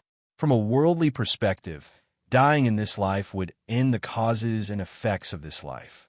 No one would chase an enemy into the next life, nor could they find them. And Zazai further asked, "Ancestor, do you need to interrogate him?" Guan waved his hand, indicating he could leave. And Zazai secretly wondered if the ancestor already knew about the outer heaven power behind Lin Songhai. Indeed, the higher the cultivation level, the more one sees. The ancestor didn't need to interrogate. A glance could reveal all illusions. And Zazai saluted, then turned and left. Guan continued focusing on his task at hand. To him, Lin Songhai was just an inconsequential person. The reason he was giving Lin Songhai a chance was that Lin Songhai had indeed saved countless mortal spirits. In the eyes of mortal spirits, Lin Songhai might be a saint. The immortal cultivation realm also had distinctions of good and evil, but if everyone were dealt with strictly by standards of good and evil, the world would be in chaos. Transcendence had fewer constraints than mortal spirits, so naturally, the standards of good and evil couldn't be the same. Search the novel F. Ire. Net website on Google to access chapters of novels early and in the highest quality. Guan was born immortal and, regardless of what others thought, preferred rules that leaned toward the mortal spirit's way. Even Zhuang Xian has become less interesting. I wonder when the next disciple that piques my interest will appear. Guan muttered to himself. He was willing to teach Zhuang Xian not only because of LV Beishan Sake, but also because he found the young man's peculiar temperament interesting. He continued carving while glancing towards outer heaven. Su Ling, who had received the inheritance of the heaven-splitting axe, was currently training in outer heaven. He delved into the depths of a universe, an area once called the Silent Extinction Domain, where danger and opportunity coexisted. Within the Heavenly Spirit Tao Alliance, Su Ling was already a prestigious figure. But in outer heaven, no one would pamper him. If an opportunity arose, anyone would compete for it. At the moment, Su Ling was besieged by a group of cultivators of the same realm. Relying on the heaven-splitting divine axe, he held his ground and grew increasingly vigorous in battle. Guan could tell that Su Ling's strength wasn't on the same level as those opponents, but Su Ling hadn't resorted to lethal force. He was enjoying the fight, wanting to intimidate the enemies into fleeing. Though more free-spirited and smooth than Zhuang Xian, he's not as decisive in slaying. Guan mused to himself, then turned his gaze to those old acquaintances. Leah had recently encountered an opportunity to ascend to immortality, but he was hesitating on whether to do so. Tian Hao had obtained the Celestial Emperor's inheritance and had been in seclusion in the misty immortal court, advancing rapidly in cultivation. Zhang Buku was training with Su Yu in the Celestial Extreme Nine Heavens, having received a great divine power from the Nine Heavens Immortal Emperor, blessed with considerable Fuyuan. Zhu Shi was still in the Taiwei Great World, yet she wasn't burdened by power, devoting most of her energy to her own cultivation. Guan also looked towards the Celestial Court. Both Yang Jian and Li Xuan Miao were doing quite well. They continually earned merits in battles against the Dark Heavenly Court, enhancing their celestial Tao destiny. And then there was the progeny of his reincarnation body, the Celestial Destruction God. Regarding the Celestial Destruction God, Guan had no intention of acknowledging him. Still, since the origins of the Long family's cause and effect were linked to him, he wouldn't hesitate to lend a hand occasionally. He often claimed to be unconcerned, yet couldn't help but get involved. Guan was aware of this quirk of his, but he didn't consider it a fault. On the contrary, he found it interesting. Of course, he was also delighted because he had the capability to undertake these tasks. It's been a long time since I've conducted a lifespan reincarnation. Today seems fit for one. With my current cultivation level, could the reincarnation body be so powerful that it would only fall to a mixed element profound venerable immortal? If that's the case, who could stop him? Thinking this, Guin suddenly found it amusing that if he carried out a lifespan reincarnation, he might again encounter the Celestial Emperor. In the past, he would have dreaded such trouble. But now, he even felt a sense of anticipation. Dueling with the Celestial Emperor in reincarnation? Interesting. If you find any errors, ads pop up, ads redirect, broken links, non-standard content, etc., please let us know, report, so we can fix it as soon as possible. Chapter 825, Walking the Invincible Path. Again, after Guin carved a wooden figure, he set it down. Immediately, the wooden figure stood on the ground and started twitching. Its wooden body seemed to come to life, moving its limbs more and more agilely. Finally, the wooden figure transformed into a wood spirit. It looked the same as before, but it was clearly more vigorous and lively compared to before. The wood spirit waved at Guin and then burrowed into the soil, disappearing from sight. Guin smiled. He stood up, stretched lazily, and walked along the path. He was planning to find a new place to settle down and begin a round of lifespan reincarnation. Walking through the bamboo forest, he pondered about what attitude he should adopt for his upcoming reincarnation choices. If it's the same as before, it would be quite dull. Currently, lifespan reincarnation is no longer as significant for Guin's assistance. He doesn't need more secret skill, Taoist technique.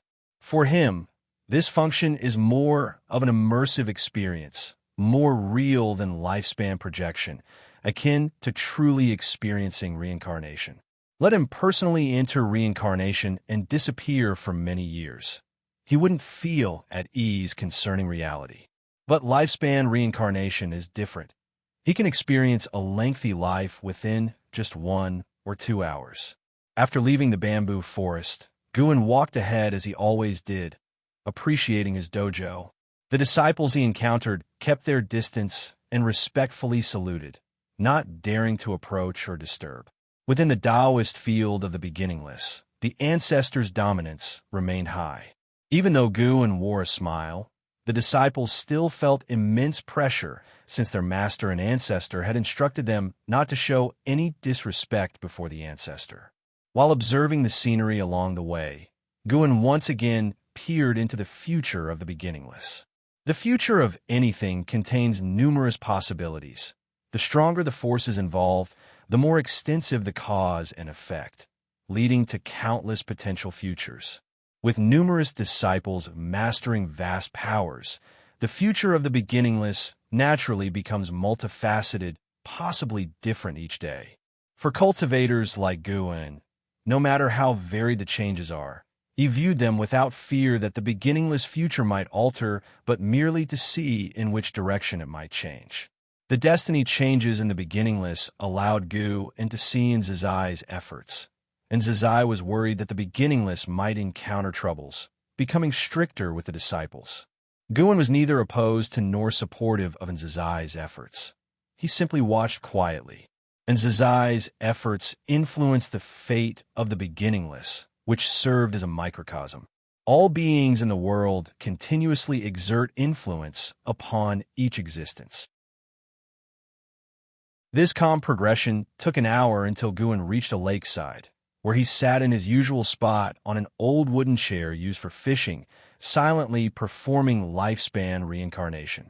You expend 1 billion years of lifespan to initiate a reincarnation evolution. Choose between reincarnating to the past, present, or future. This time, Guin decided not to choose the past, as that would entail significant cause and effect. He believed his reincarnation body might live as primordial, profound, venerable, an existence that would undoubtedly stir the heavenly Tao. Future. Would you reuse the reincarnation body from past lifespan reincarnation? Yes. Guin had already made up his mind on the way. The me with the highest comprehension should walk through the invincible path once again. You choose to reincarnate as extreme. Begin connecting to Tao rules. Start searching for the reincarnation heaven and earth. You have the following heaven and earth choices. Select one. 1. Taiwei Earth Core. 2. Endless Jade Pool. 3. Immortal Cave Heaven. These places had been mentioned before. Gun had not visited them, yet he could already see their locations and conditions. Gun did not hesitate and quickly made his choice. You choose to reincarnate into Taiwei Earth Core. This reincarnation maintains the ability to seize lifespan and lifespan evolution throughout. Reincarnation evolution begins. Taiwei Earth Core possesses great destiny. In endless ages, nature's spiritual energy turns into spirit water descending along the Earth's core. Countless stones on the ground are repeatedly flushed by spirit water.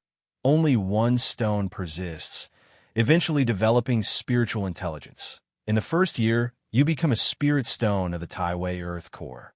With your spiritual intelligence activated, you're filled with curiosity about the world, but you temporarily lack the ability to act. You can only instinctively absorb the spirit water drops falling upon you. Spirit stone? Guan thought of Sun Wukong from Journey to the West. However, Sun Wukong was the stone that mended the sky, of much greater origin. The following prompts were calming, offering no choices.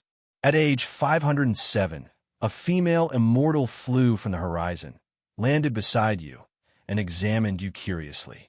You involuntarily felt nervous but heard her speak aloud. She discovered you possessed spiritual intelligence, deemed you a peculiar being undeserving of obscurity. She did not disturb you, but instead left.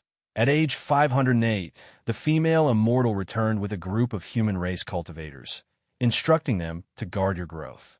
You also learned her name, Shangtian. Very likely it was Zhu Shi, as Taiwei Earth Core was hidden deep within the Taiwei Great World, part of a deeper plane. The current Taiwei Great World had yet to perceive Taiwei Earth Core's existence, holding even grander spiritual energy and opportunities. Guan was not surprised. He chose Taiwei Earth Core initially to see if Extreme and Zhu Shi could interact.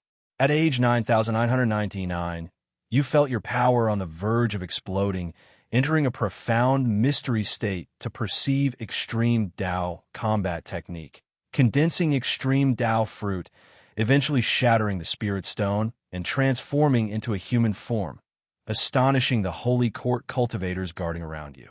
You chose a name for yourself, Extreme. In the same year, Shangtian visited, and you grew fond of her. You did not refuse her invitation to explore Taiwei Earth Core with her. During this period, Shangtian wished to take you as a disciple, a decision you must make now. Agreeing would contradict the natural path, wouldn't it? Guan immediately decided. Sir the Novelier, NET website on Google to access chapters of novels early and in the highest quality.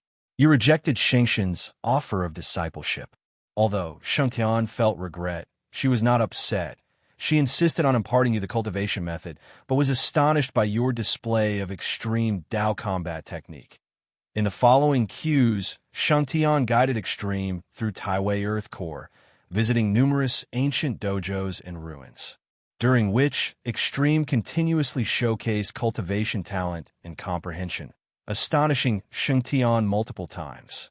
Moreover, Extreme acquired battle armor and divine weapon, as if these treasures naturally awaited his arrival.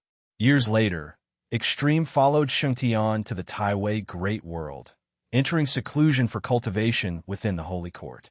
In just 1,000 years, he reached Zai Immortal Realm, shocking the entire Holy Court.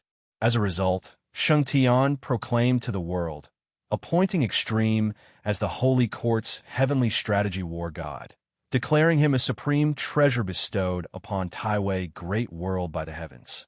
500 years later, Extreme surpassed Zai Immortal Realm, bidding farewell to Shangtian, wanting to explore the Taiwei Great World alone. Shangtian did not object.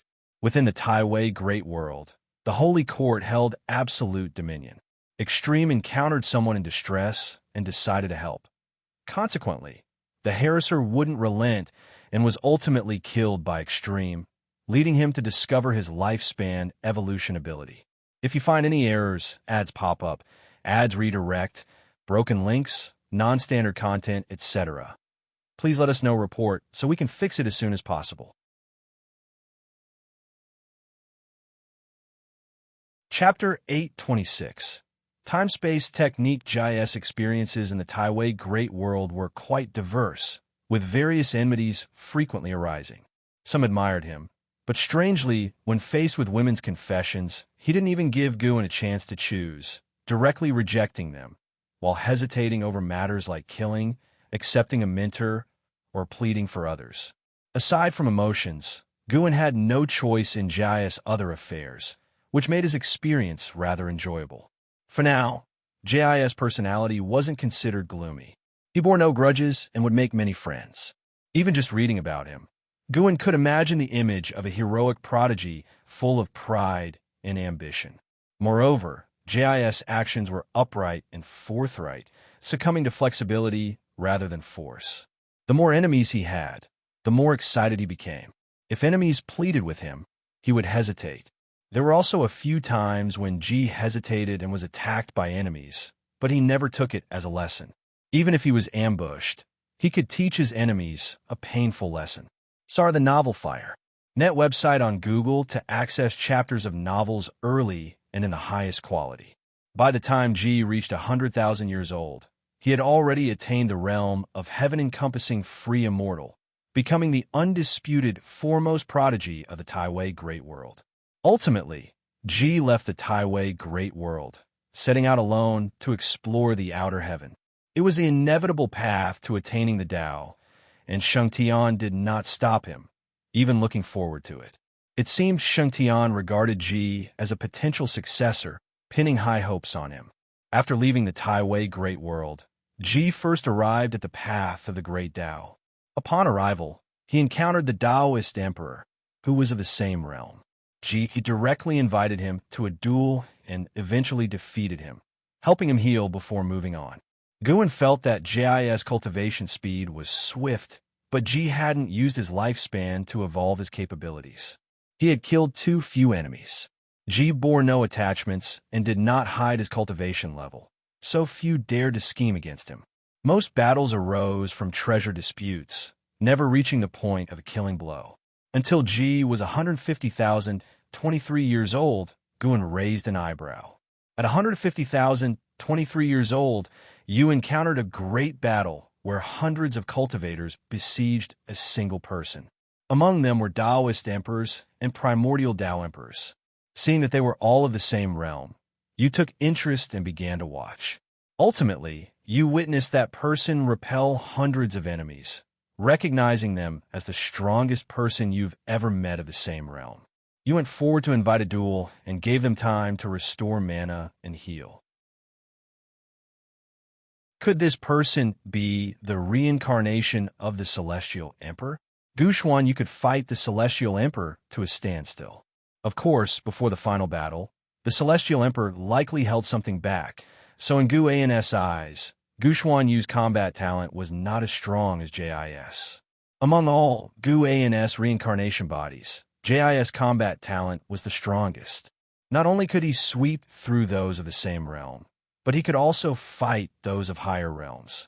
150,043 years old, that person had recovered, stood up, and called out to you, willing to fight you. You engaged in a grand battle that lasted 7 days and nights, with you ultimately winning. You did not kill them.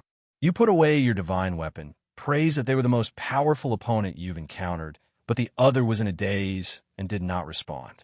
Seeing this, you did not console them, but provoked them, hoping they would exhibit even stronger abilities next time. This rekindled their fighting spirit. Through some exchanges, you learned their name, Tai Hao. It was indeed Tai Hao. Although Gu and had speculated, he didn't expect Jis' talent to be so remarkable that he could defeat the reincarnation of the Celestial Emperor. However, the specifics would only be clear after inheriting memories.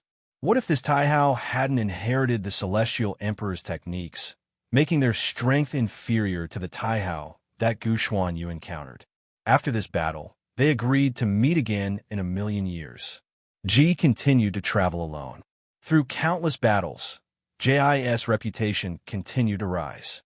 Although he lacked special destiny, he could suppress both the Taoist Emperor and primordial Tao Emperor.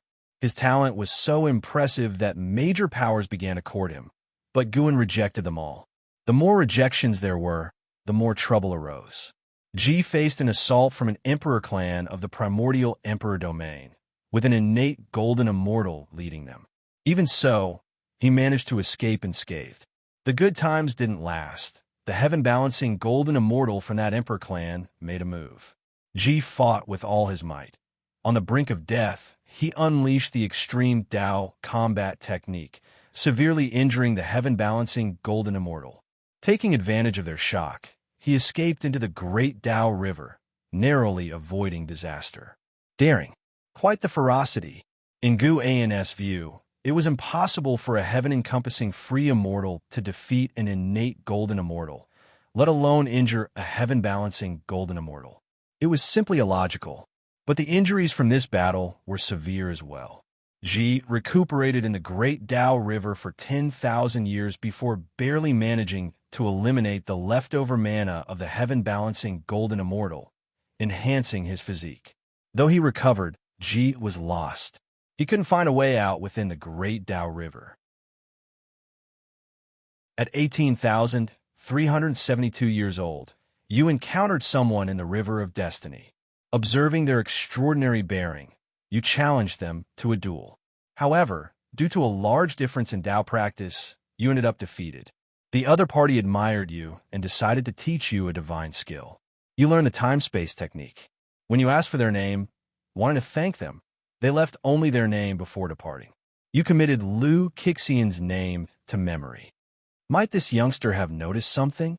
Guin and his reincarnation bodies shared similarities in appearance and physique. The last time he met Liu Qixian, he felt the youngster guessed his identity but didn't reveal it. Not only did they forgive Jai's offense, but also imparted skills to him. Guin felt even more favorably towards Liu Qixian, thinking he could possibly guide him more in the future.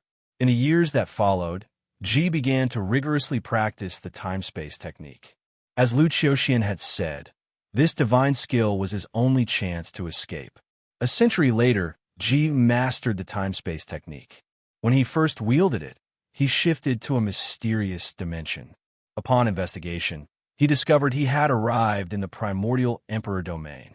Greatly pleased, he decided to cultivate there and then seek revenge on that emperor clan. He first entered a city, inquiring about that emperor clan, but found no information. No one in the city was aware of that clan's existence. Unconvinced, he visited other cultivation cities, but again, no one knew of this emperor clan. Eventually, he heard of a great power who became an emperor, renowned across the world. He had heard this name before along the path of the great Tao. Based on time calculations, he realized he had traveled back 100 billion years in the primordial emperor domain, leaving him utterly stunned. Gun was also surprised. In a previous life, Ji had journeyed to the past, but it was only the past of the celestial spirit great world. This time was different. The river of destiny stretched unimaginably far from the primordial emperor domain, spanning 100 billion years. Ji seemed to have a subtle connection with the path of space-time. Ji began to travel the world, and through years of understanding, he finally confirmed that he had traversed time and space. When he attempted the time-space technique again, it was unsuccessful. Instead of delving further into the time-space technique, he hid deep in the mountains and began cultivation. He decided to first attain the level of Golden Immortal before venturing the Primordial Emperor domain. He heard that the emperors of the Primordial Emperor domain were historically significant figures, which intrigued him and fueled his fighting spirit. If you find any errors, ads pop up, ads redirect, broken links, non-standard content, etc., please let us know report so we can fix it as soon as possible. Chapter 827. After confirming his target, Ji began his long years of closed-door training. In just 100,000 years, he had reached the innate golden immortal realm.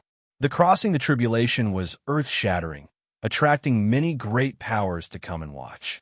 With great enthusiasm, Ji directly challenged them, defeating all contenders and making a name for himself in the primordial emperor domain. Ji then began traversing the world, continuously encountering people and events, which presented Guin with many choices. As before, Guin could not involve himself in matters of affection, directly refusing them, but he always managed to meddle in other matters. No matter how much his cultivation level increased, G remained true to his original intentions, ignoring emotions and focusing solely on becoming stronger. The primordial Emperor domain was far more vast than the Taiwei Great World. As G waged battles along the way, this path seemed endless, with numerous great emperors, emperor clans, imperial dynasties, and sects constantly appearing in the prompts, keeping Guin thoroughly entertained. At the age of 321,642, you were at the World Sword Mansion gaining sword enlightenment when the ancient sword soul emerged, appearing before you, wishing to become your master. Would you choose to agree? No. G had no need for external aids. If the sword soul caused any trouble in the future, he would have to clean up the mess, which was too bothersome.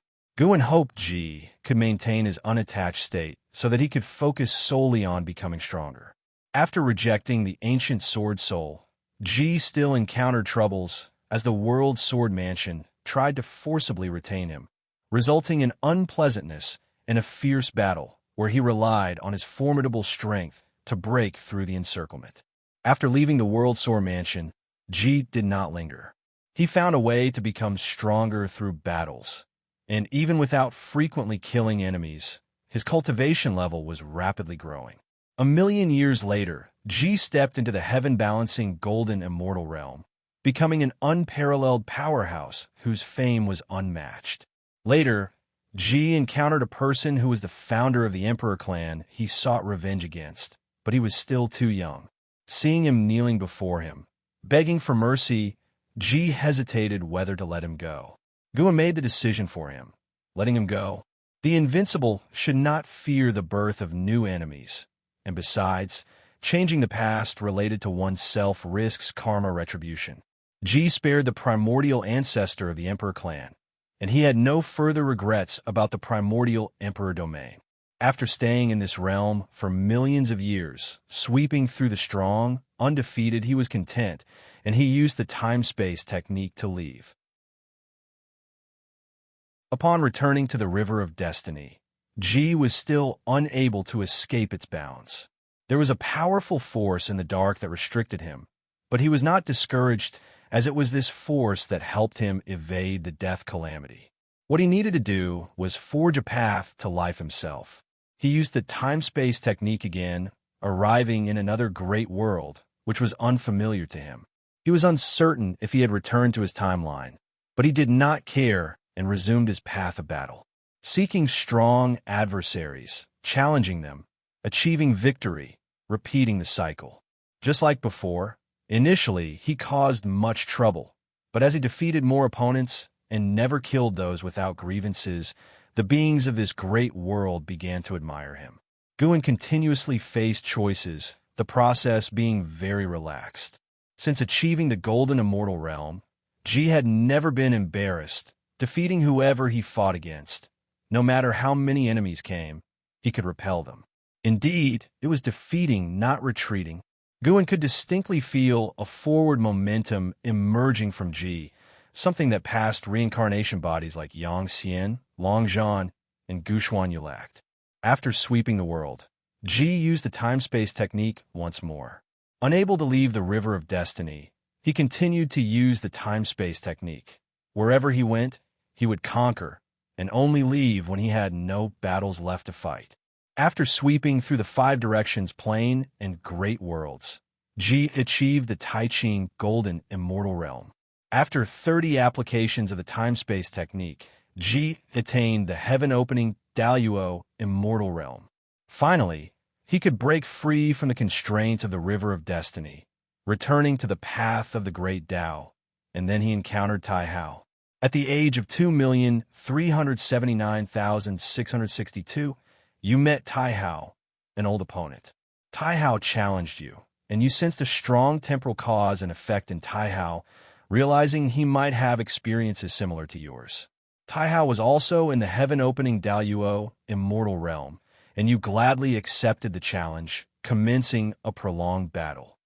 At the age of 2,379,694, your battle with Tai Hao led to the collapse of the Great Tao. At the age of 2,379,695, you finally defeated Tai Hao. Tai Hao was disheartened, but genuinely admired your strength, conceding wholeheartedly. He invited you to journey along the path of the Great Tao together. Do you choose to agree? No. Having been sworn brothers for a lifetime is enough. Being Tai Hao's brother is a deadly affair. Guan decisively made the choice, secretly pleased. As expected of Ji, Tai Hao had been defeated by Ji a second time, even though it was clearly more challenging this time. But a win is a win. Far better than Gu Xuanyu, whose greatest achievement was mutual destruction. You refused Tai Hao's request, and Tai Hao felt regret, agreeing to meet again for another battle. You gladly accepted, praising him as still your greatest opponent, which pleased Tai Hao, and you both parted ways. After parting with Tai Hao, Ji left the path of the Great Tao, planning to return to the Taiwei Great World. Upon discovering that time continued to flow there during his time travel, albeit not as quickly as during his travels. Ji returned to the Taiwei Great World and met Sheng Tian. Upon learning of his cultivation level, Sheng Tian was gratified, and Ji discovered that Sheng Tian was also a heaven-opening Daluo Immortal. Sheng Tian invited Ji to participate in a holy court meeting. During the meeting in the Grand Hall, upon hearing that someone from the holy court was captured by the Nine Yin Divine Mansion, Ji volunteered, willing to make a trip to the underworld, and after a moment's hesitation, Sheng Tian agreed to send him to the underworld. Seeing the words Nine Yin Divine Mansion, Guan couldn't help but think of Gu Xuanyu's life. Encountering this force again, it's truly been around for a long time. Speaking of which, Gu Xuanyu harbored a deep-seated enmity with the Nine Yin Divine Mansion, persisting even to death. This time, let's see if Ji can avenge him. Before the Nine Yin Divine Mansion, Ji declared his origins, but was expelled by their keepers. He chose to force his way in. Having stood for countless years, the Nine Yin Divine Mansion was not easy to shake, as they also possessed Daluo Immortals. Relying on the time-space technique, even if unable to defeat the mansion's strong warriors, Guten believed Ji could escape alive. But Ji was tougher than expected. Even forcing out Miaozhen Daluo Immortal, he insisted on fighting, and that Miaozhen Daluo Immortal couldn't defeat him. Eventually, the Pavilion Master of the Nine Yin Divine Mansion was alarmed, personally coming out to stop the fight, agreeing to return the Holy Court disciple, thus resolving the conflict. Afterward, the Pavilion Master invited Ji as a guest. Guan declined on Ji's behalf, but the Pavilion Master was too enthusiastic, holding on to Ji's hand, leaving him no choice but to agree. Ia the Novel Fire. Net ** website on Google to access chapters of novels early and in the highest quality.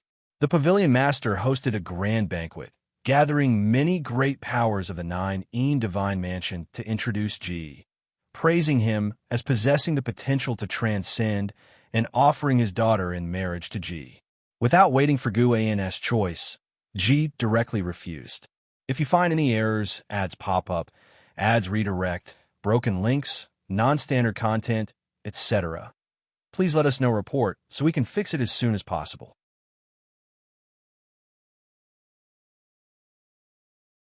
Chapter 828.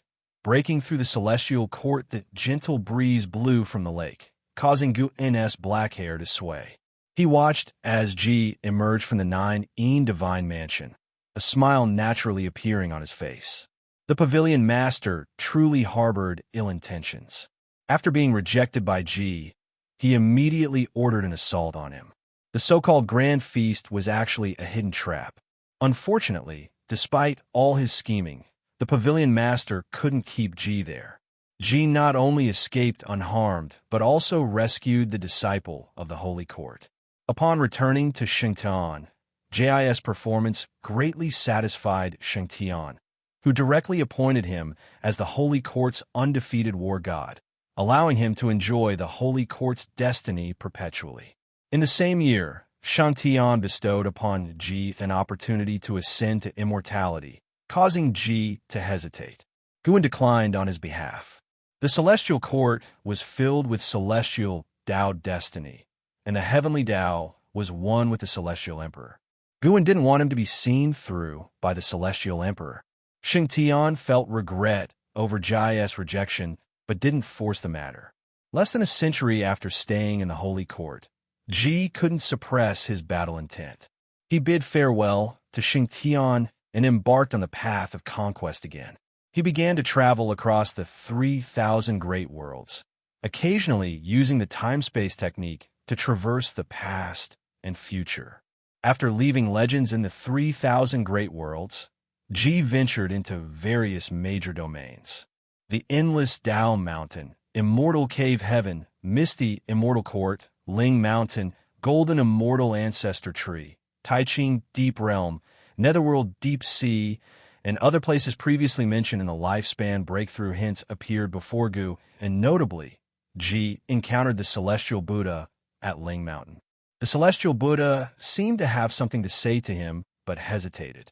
This made Guan speculate that he might have thought of the Emperor of Eternal Life. Ultimately, Ji and the Celestial Buddha did not form a close relationship. After staying at Ling Mountain for several months, Ji left. Millions of years later, Ji achieved the Miaozhan Daoyuo immortal status. 100 million years later, under the siege of many Daoyuo immortals, Ji broke through to become a Dao Extreme Daoyuo immortal during battle, attracting the arrival of the Celestial Dao Venerable. The Celestial Dao Venerable wanted to take Ji as a disciple, but Guan declined on Jia's behalf. Even if Ji were to be killed by the Celestial Court now, he had lived enough. Fortunately, under the watchful eyes of the crowd, the Celestial Dao Venerable did nothing improper. After being rejected by Ji, he left without a word. Ji's fame spread completely. In front of the Celestial Dao heroes, he announced he would go to the Endless Dao Mountain to preach. During the subsequent preaching, Ji surprisingly created a unique Great Dao destiny, naming it the Extreme Battle Emperor. It was recognized by the 3,000 Great Dao, its destiny imprinted on the path of the Great Dao, and Ji took the opportunity to describe the method of proving the Extreme Battle Emperor. Guan couldn't help but raise an eyebrow at this point. Ji actually created a Great Dao destiny as well. If so, doesn't that mean he pioneered two kinds of Great Dao destiny on his own? Is that even possible? Guan pondered, and at the same time, Jia's life continued. After establishing the Extreme Battle Emperor, Jia's opponents became fewer and fewer. Wherever he went, Immortal Family great powers invited him as a guest, which allowed Guan to witness scenes of harmonious conversations. Unfortunately, no one will always have smooth sailing. At the age of 2,532,167, one immortal god blocked your path. This immortal god called himself Son of Heaven Jueni, wanting to experience the power of the Extreme Battle Emperor. You chose to fight and easily defeated Son of Heaven Jueni. You did not kill Son of Heaven Jueni, but his departing gaze made you somewhat uncomfortable. Upon seeing this hint, Guan knew that Jia's destined calamity had arrived. No seeker could avoid the Celestial Court after becoming powerful. Guan's reincarnation body could not live forever. He would eventually die, and within the heavenly Tao, death could only occur at the hands of the Celestial Court. Ia, the Novel Fire. Net website on Google to access chapters of novels early and in the highest quality. Son of Heaven Jueni, Guan glanced over, seeing Son of Heaven Jueni cultivating within the Celestial Court, who is now also at the Dao Extreme Daoyuo immortal cultivation level. Among many Sons of Heaven, Son of Heaven Jueni's authority wasn't large, but his talent was outstanding. Guan only took a glance and didn't resolve to deal with Son of Heaven Jueni ahead of time, despite the experiences from lifespan reincarnation. After defeating Son of Heaven Jueni, Ji continued his travels. The Tao Extreme Daoyuo Immortal Cultivation level allowed him to overlook all living beings. Without considering the celestial court, not many great powers could rival him. Being invincible is lonely, so Ji chose to retreat in a domain, contemplating a higher realm. Until millions of years later, the world he was in was illuminated, and numerous immortal gods descended. An immortal monarch stood atop the clouds, proclaiming J's sins, announcing that J's reckless time-space travels had disrupted the order of cause and effect, waging wars everywhere, disrupting the balance across realms, and not fulfilling the obligations of a Tao Extreme Daoyuo Immortal. The Celestial Court wanted to capture Ji and take him to the 9 heavens for interrogation. Guan naturally disagreed, choosing to refuse. Ji engaged the Celestial Army in a great battle for the first time. Even with a Supreme Immortal led by a Tao Extreme Daoyuo Immortal Realm, Ji easily repelled them. Soon after this battle ended, the Celestial Tao Venerable took action. The opponent was an existence beyond the Tao Extreme Daoyuo Immortal level. Despite struggling with all his might, Ji could not win and ultimately escaped, using the time-space technique, albeit heavily injured. He arrived at a mysterious plane, found a realm, and began recuperating. By a twist of fate, during his recovery, someone passed through this realm and discovered him. This person was precisely Tai Hao. After a long absence, Tai Hao was also at the Tao Extreme Daoyuo Immortal Cultivation level. He was delighted, but upon learning of Jai's experiences, he too began cursing the Celestial Court and declared he would fight alongside Ji, deeply moving Ji. Guan sighed, thinking to himself, "Silly child, they are the leaders of the Celestial Court, deliberately coming to mess with you." Regardless of whether Tai Hao recovered his original memory, Guan already saw the ending. Ji and Tai Hao would die together. The Celestial Court didn't dare to deal with Tai Hao, but would definitely create an opportunity for a one-on-one match between them. Guan continued to watch. After Ji recovered from his injuries, Tai Hao once again challenged Ji. As before, Ji laughed last, but this time, Tai Hao wasn't as disappointed. The two continued healing, agreeing to cause havoc in the Celestial Court once fully healed. In this lifetime, Tai Hao's sect was destroyed by immortal gods, which is why he hated the Celestial Court to the core. This is also why he was willing to help Ji. Due to this reason, Ji did not refuse his assistance, and both were full of heroism, believing they could penetrate the Celestial Court. They were entities that dominated within their realm, and now having reached the end of the immortal Tao, even against the Celestial Tao Venerable, their combined strength might prevail. 1,000,000 years later, the two stood before the Celestial Gate of the Celestial Court. Tai Hao expressed he was prepared to face death, but Ji was not seeking a death battle. He was full of confidence, believing he could win. Evidently, 1,000,000 years later, Jis power had grown once more. The great battle erupted. The two joined forces, sweeping through the Celestial Army, fighting from the South Heavenly Gate to the front of the Palace of the Pole Star, ultimately forcing 4 Celestial Tao Venerables to combine into an array. In a critical moment, Tai Hao unleashed power beyond that of a Tao Extreme Daoyuo Immortal, forcibly breaking the array. Guan felt that the Celestial Tao Venerables seemed to be acting. Regardless, ultimately, Ji and Tai Hao broke into the Palace of the Pole Star, seeking the legendary Celestial Emperor to impart justice. On the grand, majestic, and lavish Palace of the Pole Star, the Emperor's throne, representing supreme power, was empty. At this moment, a Celestial Tao Venerable entered the hall. In his palm, shockingly, was the entire Taiwei Great World, and Ji felt the aura of his old friends from Shangtian and the Holy Court. If you find any errors, ads pop up, ads redirect, broken links, non-standard content, etc., please let us know report so we can fix it as soon as possible.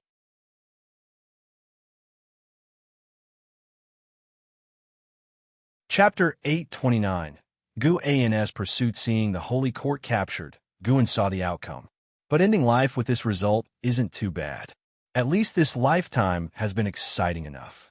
The celestial Tao Venerable demanded Ji surrender, or he would annihilate the beings of the Taiwei Great World. The unyielding Ji hesitated, and Guan made the decision for him. Agree to compromise. When prompted, Ji laid down his divine weapon, enraging Taihao greatly. No matter how much Taihao tried to persuade, Ji refused to take up the divine weapon.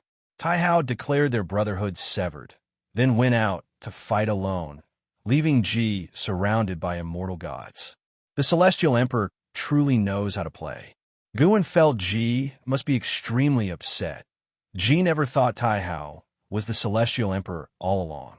Ultimately, Ji was suppressed by the Celestial Tao Venerable. Due to his Vajra undying body, the Celestial Court cast him into the heavenly prison to endure endless torment. Seeing Ji not killed, Guan speculated it had something to do with Taihao. Unexpectedly, this lifetime hadn't yet reached its end.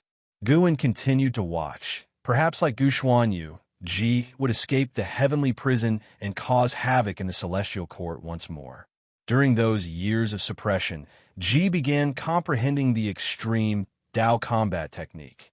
His technique grew stronger, and Guan guessed the lifespan he stole from enemies in the past was unused until now, possibly relating to the destiny of the extreme Battle Emperor.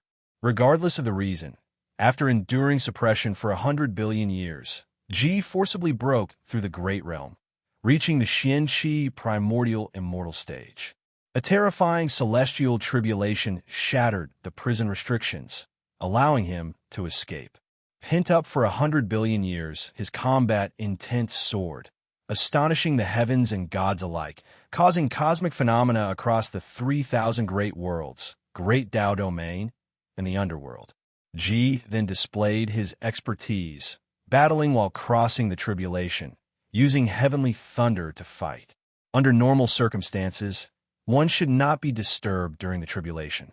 If mana and chi blood go chaotic, it might lead to demonic possession, followed by being obliterated by heavenly thunder. But Ji seemed unafraid of this, even showing the same in previous lifespans. With the cultivation level of Xianqi Primordial Immortal, even the Celestial Tao Venerable wasn't his match. Guan saw in one prompt he punched a Celestial Tao Venerable to pieces, scaring all the immortal gods to retreat. Unfortunately, the foundation of the Celestial Court far exceeded Ji's imagination. A colossal hand traversing ages attacked. Ji was unprepared. The first strike made him lose his cultivation level. The second disintegrated his soul, body, and spirit. Reincarnation ends here. Guan closed his eyes, beginning to inherit Ji's memories. The surrounding spiritual energy surged towards him, but the dojo's plentiful spiritual energy merely stirred waves, not alarming the other disciples. The Taoist field of the beginningless had long expanded, with a special area for crossing the tribulation. The disciples were used to any disturbances. Experiencing Ji's life truly, Guan sensed a freedom other reincarnation bodies had never had, even describing it as carefree. Ji traversed the all heavens and myriad realms, ventured to the past, battled the future, reaching utmost pleasure. Most of his battles were crushing victories, with rare injuries in his life.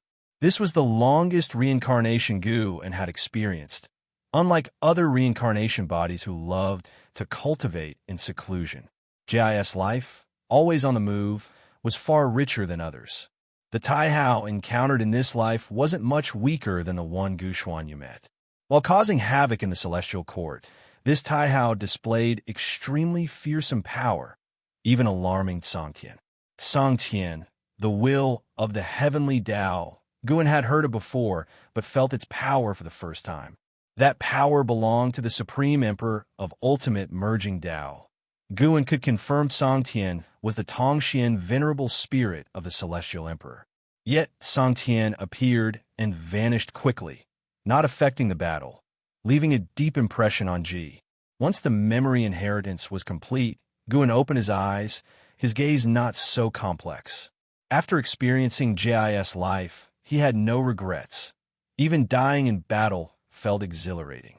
This life had enough battles and joy. CTH novel F. Ire. At website on Google to access chapters of novels early and in the highest quality. G had hardly ever felt wronged. Even facing death, he bore it with pride. Although he never saw Shang Tian in the end, Guin was not worried, for Shang Tian was indeed Zhu Shi. If it were Zhu Shi, with Guin present, she couldn't possibly die. Extreme Battle Emperor. Emperor G. Why do they seem stronger than my primordial Tao Emperor? Guin murmured to himself, unable to hold back a smile. The Extreme Battle Emperor was the pinnacle of the combat path, whereas the primordial Tao Emperor was not just about combat, but also comprehending the mysteries of reincarnation. The Extreme Battle Emperor was more suited for battle, while the primordial Tao Emperor for cultivation, each having their strengths. What truly intrigued Gu and were the worlds G had visited. Some places seemed not to belong to the heavenly Tao. Could they be chaos? These unheard-of worlds fueled Gu An's anticipation for the Great Tao. Reaching the edge of the Great Tao and one's limits too early would be dull, wouldn't it? Then simple human desires, Guin anticipated and pursued grander things. He wished to become an invincible one like the Celestial Emperor, but would not be content with just that. Remembering Tai Hao, Guin strangely hoped the Celestial Emperor would grow stronger to make eternal years more enjoyable for him. More than that, Guin was interested in an opponent G defeated. That person's growth rate was absurd, meeting G twice. The first time when G was merely a Taoist Zhangzizai Immortal, and the second when G had become a Tao Extreme Daoyuo Immortal. Each encounter had them at the same realm, which was remarkable considering Jis' growth rate was already very fast, almost absurd. Only the Celestial Emperor in reincarnation could keep up. Guin couldn't help but wonder if someone similar to him was growing secretly, unknown to anyone. It couldn't just be him as the most unique, with countless opportunities. In the end, it's a contest of character. Sitting by the lakeside, he savored the reminiscence. Waiting until dusk fell, he stood up, stretching, looking at the shimmering lake's surface, seemingly seeing Tai Hao's figure. Looking forward to the next encounter, Guin smiled gently, murmuring to himself. Jis' life allows him to ascertain the Celestial Emperor indeed contests with him in reincarnation. With the Celestial Emperor's capability, meeting Guin twice surely indicates he knows Guin is not simple. Yet he doesn't search the heavenly Tao, but competes reincarnation body to reincarnation body, showing kindness. Though the Taoist field of the beginningless is strong, if the Celestial Emperor wants to search the heavenly Tao with a fine-tooth comb, he would eventually find it. Most critically, Guin had already grown strong before encountering the Celestial Emperor, having at least the power to protect himself. His past path was correct. It shouldn't be changed prematurely. Guin turned back towards a mountain peak where he resided. Simultaneously, a meteor streaked across the distant sky, leaving a poignant trail of airwaves. The meteor was not a stone, but a white jade coffin. As the coffin streaked across the sky and past a cliff, a hand stopped it, causing a violent storm to spread in all directions, devouring the mountain, uprooting forest, impacting a 1,000-mile radius. If you find any errors, ads pop up, ads redirect, broken links, non-standard content, etc., please let us know report so we can fix it as soon as possible.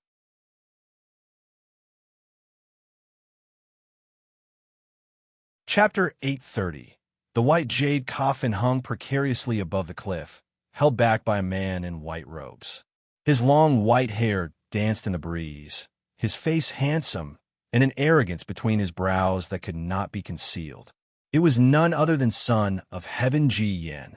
Compared to many years ago, there was an added touch of world-weariness about him. His eyes observed the white jade coffin, a nostalgic expression in his gaze, and he muttered to himself, "It's been a long time since we fought side by side." His identity as the Son of Heaven was never hidden. Ever since his ascension, He roamed the celestial spirit great world with this identity. Some pledged allegiance to him, while others scoffed. Things did not develop as smoothly as he had imagined. The leading heavenly spirit Tao alliance showed him indifference, making it hard for him to find a foothold. He had no choice but to employ his life-bound divine weapon. He turned his head towards a distance, his gaze gradually becoming cold and sharp. If he couldn't uproot the heavenly spirit Tao alliance, it would be difficult for him to become the master of this realm. Becoming the world supreme was his trial and reincarnation, and he couldn't fall here. The existence of Ancestor Master Wuxia once caused him concern, but after his investigations, he dismissed those worries.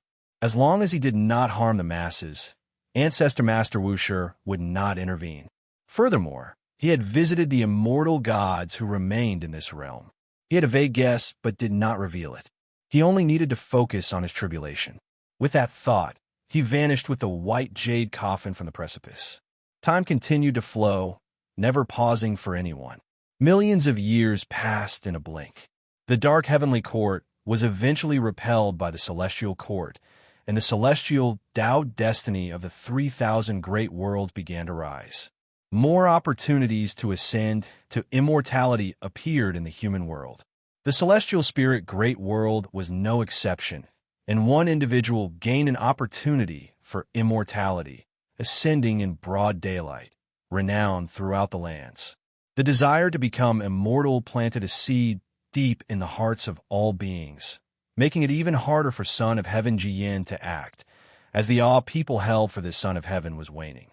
Rather than serve the immortal gods, why not strive to become one? Sir the Novelier. An ET website on Google to access chapters of novels early and in the highest quality. The Heavenly Spirit Tao Alliance was stronger than Son of Heaven Jiyan had imagined, but with his own talent and divine weapon, the power he established over millions of years reached a level that could contend with the Heavenly Spirit Tao Alliance. The current world power lay in the struggle between the Heavenly Spirit Tao Alliance and the Son of Heaven for dominion over heaven and earth. In spring, the Taoist field of the beginningless was brimming with life, with majestic landscapes as far as the eye could see. Guan was sitting in a mountain viewing pavilion, painting. Outside the pavilion, in contrast to millions of years ago, colorful small fish leapt in the cascading waterfall, adding more hues to the landscape. Two figures flew in from afar, landing swiftly in front of the mountain viewing pavilion, and Zizai and Zhenqin. Zhenqin lifted the hood of her robe and respectfully saluted Guan. After greeting, Zizai spoke, "Ancestor, senior uncle Zhen has arrived." Guan turned to look at Zhenqin, who, under his gaze, became suddenly emotional. She kneeled on the ground and said, "Master, your disciple has a request." Her expression was tense, her eyes full of anxiety. Guan did not ask Zizai to leave. Looking at Zhenqin, he chided, "Why are you kneeling? I still prefer the old you. You rarely kneel before me and like to joke with me." The reason he grew close to Shangguan Xian'er was not due to studying books. The real reason was that Shangguan Xian'er gave him a feeling reminiscent of past interactions with Zhenqin. To him now, engaging with others was tedious if they were too rigid. After all, he could see through people's hearts and would only care about the atmosphere of interaction, not anyone's motives. Hearing this, Zhenqin felt ashamed. Although her master treated her as before, she was no longer the disciple of the supreme sect she once was, making it hard for her to interact with him as she used to. "Master, my disciple was captured by a great power under the Son of Heaven's command. The Heavenly Spirit Tao Alliance and the Son of Heaven are like water and fire. I have no way to save him. Could you intervene?" Zhenqin asked, gritting her teeth.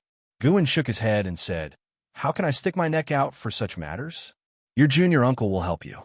Why not stay for a few days first?" "No, Master. I fear something will happen to him. Please save him first, and I will bring him to visit you. Will that do?" Zhenqin said anxiously. Seeing her urgency, Guan glimpsed a shadow of her past self. "Very well, Zizai. Accompany her on the journey." Guan said helplessly, indulging Zhenqin, a disciple with whom he shared 730 million years of master-disciple bond. Son of Heaven Jiyan, was the current heaven and earth hero. Wu Shiji disciple would not intervene in his conflict with the heavenly spirit Tao alliance, and even if Nzazai had a mind to help, he still needed to consult Guan. Nzazai immediately took his orders, and Zhenqin thanked Gu, and before the two left quickly, Gu turned back to continue painting. Such matters were trivial to him. Over the long years, there would always be old friends or disciples seeking his aid, and as long as he allowed Nzazai to bring them before him, it usually meant he would agree to help them. Son of Heaven, I wonder if it is your scheme. Guan muttered, referring not to the present Son of Heaven causing unrest, Jiyan, but to another Son of Heaven who was now rising to the power stage in the Celestial Court. This Son of Heaven had led the Celestial Court in repelling the Dark Heavenly Court, greatly enhancing his prestige and subsequently his celestial Tao destiny. He had even entered the palace of the Pole Star to meet the Celestial Emperor. Guan did not know what they talked about, but ever since then, the Celestial Emperor disappeared, and this Son of Heaven began to take charge of the Celestial Court's authority. This Son of Heaven was ambitious, gathering various immortal gods while continuously releasing immortal fate to the human world, clearly aiming to cultivate his own following. Gu An's eyes could see the future of this Son of Heaven. He was benevolent to all beings, but ruthless to other sons of heaven, promising to eliminate them one by one, with Xianyuan human venerable perishing at his hands. This kind of destiny was unprecedented, emerging only after the dark heavenly court was driven back. When the tribulation of Son of Heaven Jiyan ended, and he returned to the celestial court, tremendous changes would occur. That was certain, but Jiyan could not know the celestial court's current situation. However, these matters did not concern Guan, so long as Yang Jian, Li Xuan Miao, and the celestial destruction god were safe from harm. The next morning, Guan was tidying up his paintings in the mountain viewing pavilion when Nzazai returned with Zhenqin and Suhan. Son of Heaven Ji Yin showed a lot of faith to Nzazai, and with Nzazai's cultivation level, they quickly returned. Suhan was already in clean clothes, looking nothing like a prisoner and without a scratch on him. He followed behind Zhenqin, glancing around with great excitement, his face full of expectation. The three of them came to the mountain viewing pavilion to salute Guan, and Zhenqin even had Suhan kneel to thank Guan for his life-saving grace. It was not I who saved him. No need for such formalities, Zazai. Show Suhan around and settle him in. Guan said, and upon hearing this, and Zazai agreed, and Suhan rose to his feet. He dared not look directly at Guan, and only regained his composure after leaving with Nzazai. Why am I so timid? Suhan was secretly annoyed. Meeting Ancestor Master Wushi was something he looked forward to the most. He had imagined it many times, yet he never thought he would be so awkward. Even after realizing this, he still dared not turn around to look back. If you find any errors, ads pop up, ads redirect, broken links, non-standard content, etc., please let us know report so we can fix it as soon as possible.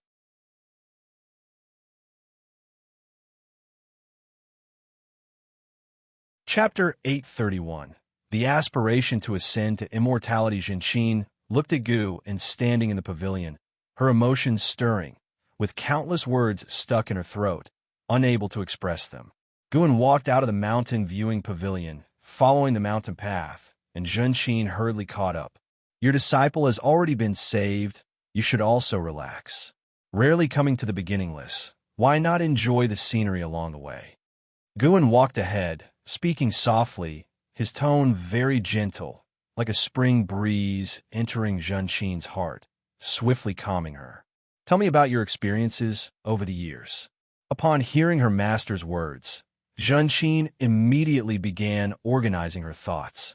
Having Zhenqin recount the past wasn't because Guan wanted to know, but rather he hoped to calm her down through this process.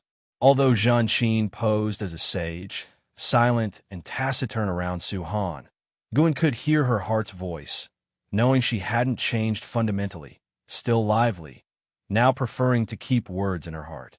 Master and disciple walked through the woods. The sunlight pierced through the leaves' gaps, shining on them, as if returning to over 70 million years ago when they walked through the forest together.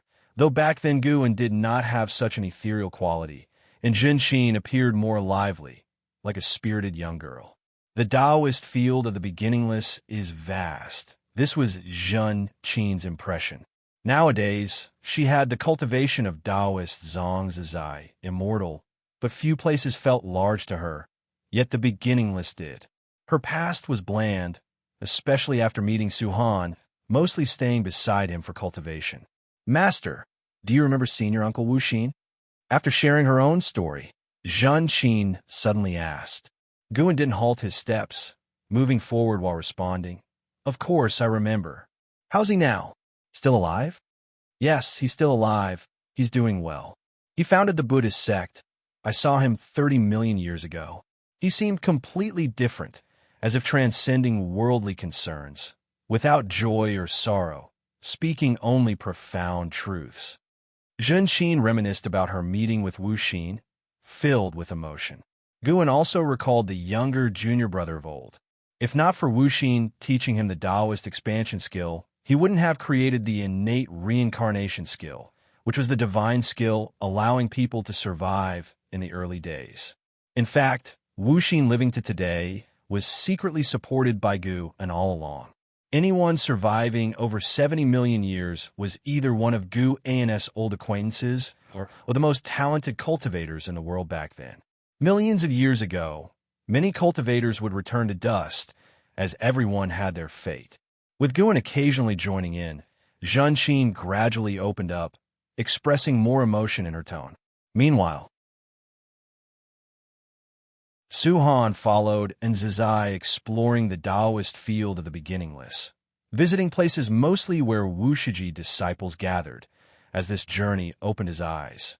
Many medicinal herbs in the medicine gardens were of exceptionally high tier, and the spiritual energy they emitted felt like immortal herbs. And moreover, the disciples' cultivation seemed profound and unfathomable.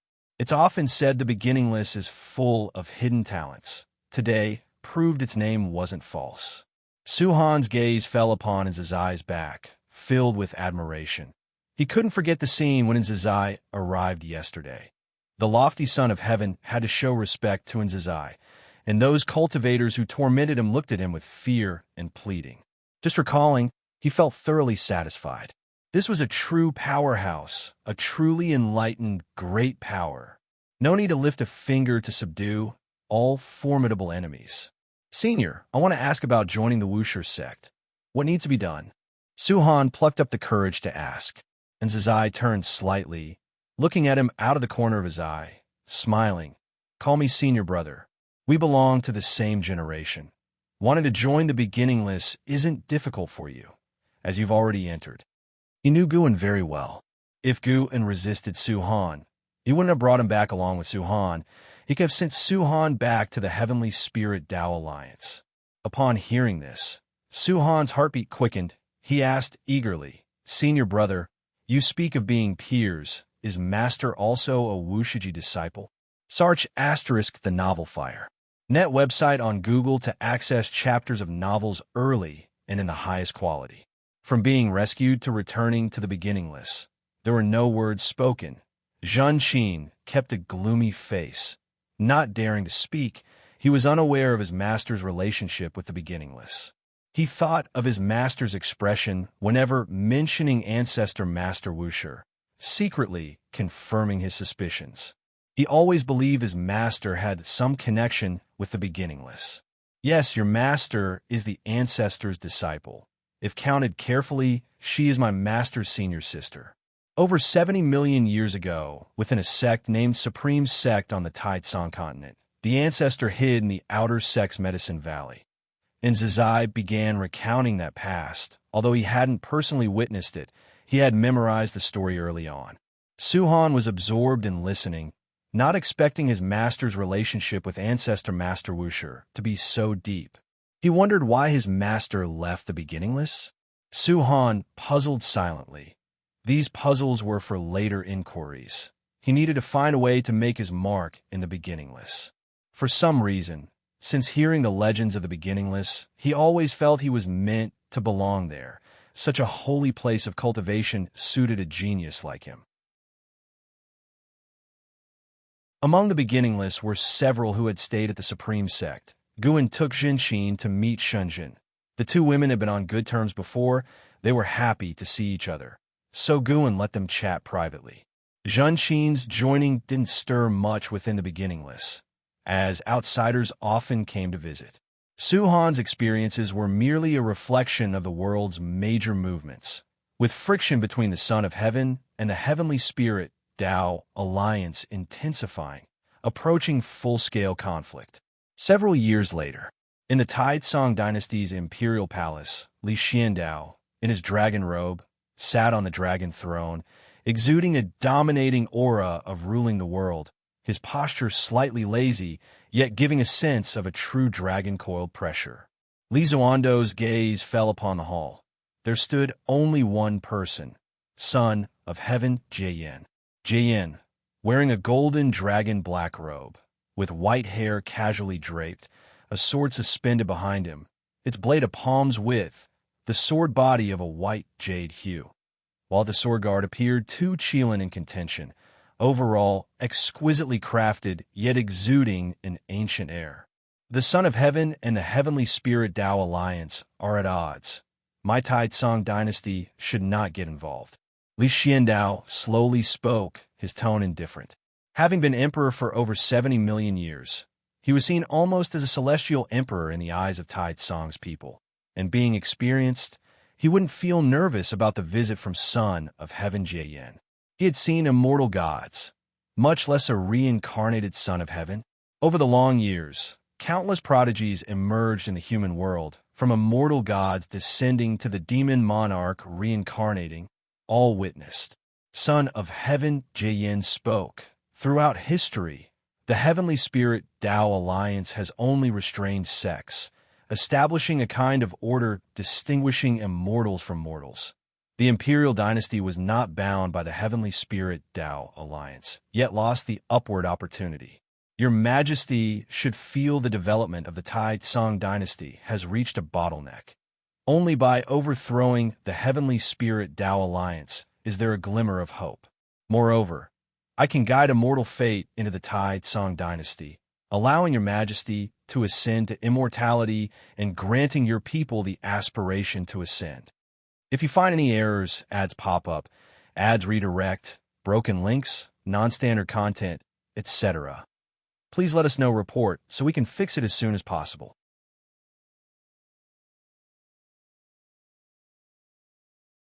Chapter 832.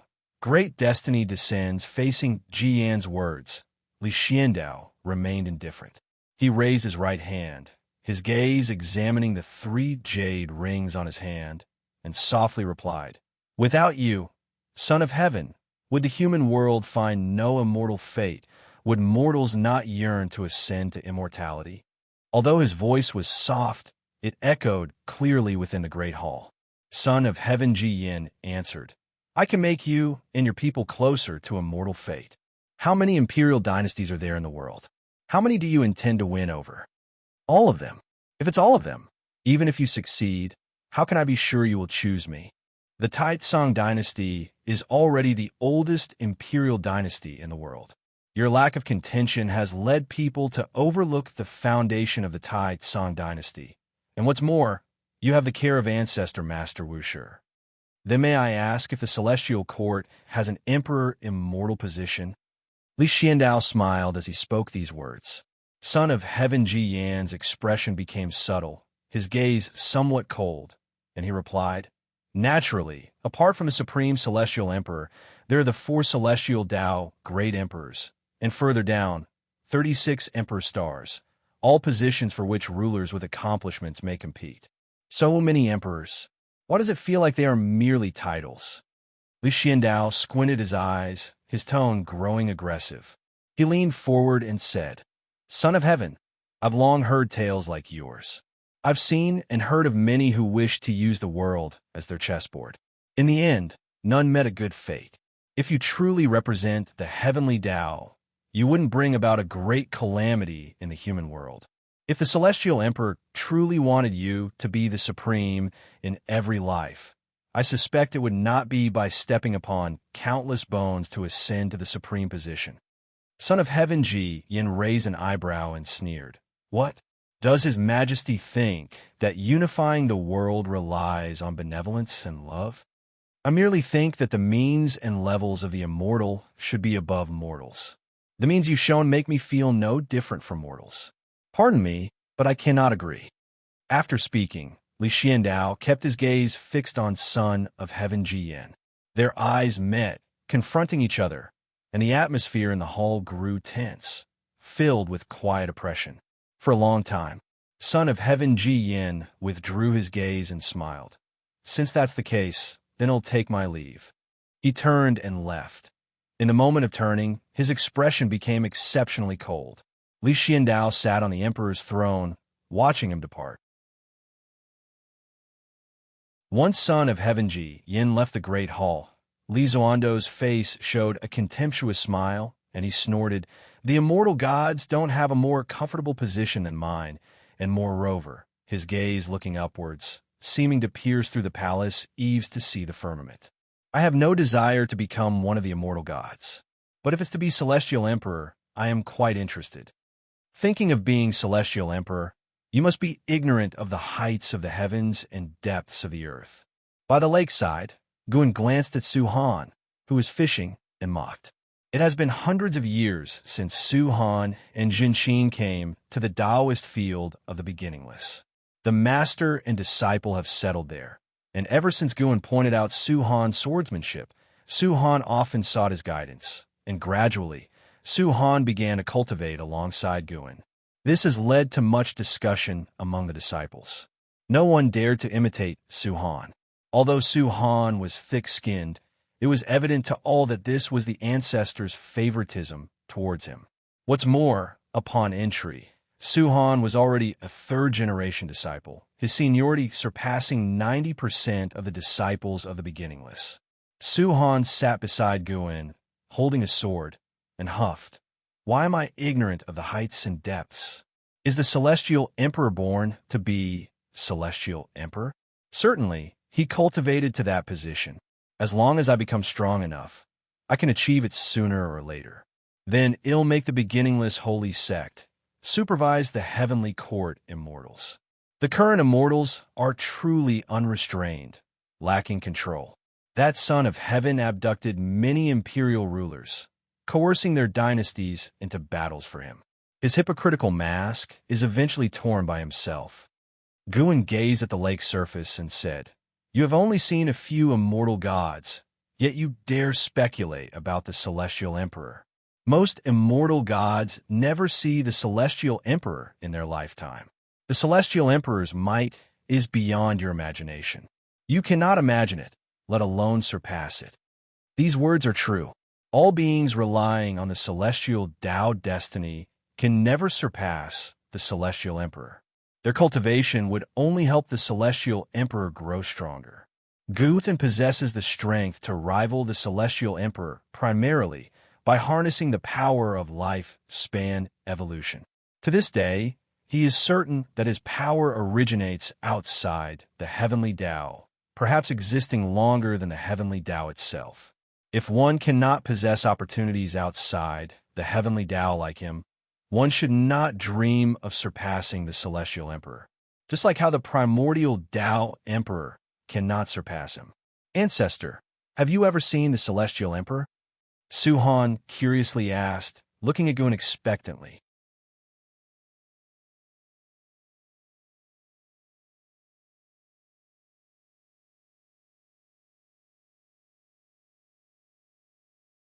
Of course, if that innate golden immortal were to return, there might be hope, but the innate golden immortal had long since gone to outer heaven to seek the Tao, ignoring worldly affairs. Perhaps he might. Guan, while practicing swordplay, answered. Despite the simplicity of the swordsmanship when he performed it, there seemed to be a sense of profound mystery. Ancestor, You said that the birth of the child of heaven and earth at such a critical moment suggests that heaven disapproves of the Son of Heaven, and behind heaven is the heavenly Tao. So could it be that the celestial emperor in the legends dislikes him? After all, there are many sons of heaven, or perhaps the celestial emperor has his own favored son of heaven and fears he will obstruct him. The royal family of human dynasties often has such occurrences. Su-Han spoke enthusiastically, deeply interested in the future grand structure of the world. Since arriving at the beginningless, his perspective had broadened overnight, and he could hear about every major event under heaven, making him feel as if he were standing outside the red dust, observing the rise and fall of the tides. This feeling was wonderful, more wonderful than ever before in his life, and he thoroughly enjoyed his current life. Guin shot him a glance and said, "I've said it before, don't use mortal concepts to speculate about the celestial emperor." Su-Han chuckled and said, "Ancestor, why do I feel that you hold the celestial emperor in high esteem? You don't act this way when talking about other immortal gods or worldly great figures." "That's because I know how strong he truly is." "Who is stronger, the celestial emperor or you?" Faced with Su-Han's question, Guin smiled and said, "It's 50-50. "What does 50-50 mean?" "Both he and I have a 50% chance of victory." Su-Han gasped in shock. Although he was blindly reverent, he was at least a cultivator and knew what the celestial court's celestial emperor represented. One could say the celestial emperor epitomized the entire heavenly Tao. Could Ancestor really be as strong as the heavenly Tao? He was suddenly excited, his gaze at Guin glowing with admiration. For a moment, he was at a loss for words, gazing at Gu and with reverence. "I'm telling you this alone. You mustn't tell anyone else, or you'll invite trouble," Guin urged sincerely. He had concealed his cultivation level from the Su-Han of the previous life, making Su-Han believe he was cornered. In this life, he intended to treat Su-Han differently. Moreover, he wasn't worried about news leaking out. If Su-Han went about spreading it, he could erase Su-Han's memory of these words in an instant, erasing their influence as well. "You're constantly concerned with world affairs. What requirements do you have for yourself?" Guin diverted the conversation. Su-Han scratched his head and said, "I used to want to become the most powerful in the world, but after being defeated by the Son of Heaven's followers, I realized that mere passionate fervor wasn't enough. After joining the beginningless, my mindset has changed. I now think that the worldly distinctions of strength and weakness are meaningless. Compared to you, those who stir the winds and clouds of the world are nothing. They will eventually perish. Now, I wish to cultivate the path of longevity with you. In terms of ambition, you're far behind your grandfather. My grandfather was a great hero with the world in his heart. I'm not as noble as him. I can't compare, really can't compare." Su-Han shamelessly laughed, knowing the connection between his grandfather and Ancestor. His grandfather had risen to prominence based on the legacy of the heaven-splitting axe left by Ancestor, a fact known throughout the world. Thinking of this, he looked forward to life by Ancestor's side even more. Millions of years later, standing beside Ancestor looking towards the human world, what wondrous sight would it be? Cultivate well. When your cultivation level is sufficient, I can recommend you to become an immortal official in the Celestial Court. Really? Does beginningless truly have immortal fate? Truth or falsehood, the future will reveal. While answering, Guin swung his sword at him, causing him to hurriedly evade. The sunlight shone on the edge of his sword, casting a cold, sharp light, as if the entire world was losing its color. Time continued to pass, and finally, the forces of the Son of Heaven and the Heavenly Spirit Tao Alliance engaged in war. It was the Son of Heaven Jie Yin who declared war, coming alone to the Heavenly Spirit Tao Alliance to declare war and causing a great disturbance. Although he did not destroy the Heavenly Spirit Tao Alliance, he caused significant losses, leading the intolerable Heavenly Spirit Tao Alliance to officially announce to the world their intention to eliminate all of the Son of Heaven's forces. Once more, the human world transitioned from peace to an era of turmoil. It is easier for heroic figures to emerge in turbulent times. Born with great destiny and hailed as the child of heaven and earth, Guan Tianyu rapidly matured through battles, ushering in a new era for all living beings. The new era bore new shining talents, and Guan Tianyu was the brightest of those stars. Millions of years later, Guan Tianyu reached the Zizai Immortal realm, his power so formidable that even the son of heaven Jie admired and frequently sought to recruit him. On this day, the celestial gate deep within the universe lit up, startling the celestial spirit god to rise and pay respects, awaiting the emergence of the being within the gate. If you find any errors, ads pop up, ads redirect, broken links, non-standard content, etc., please let us know report so we can fix it as soon as possible.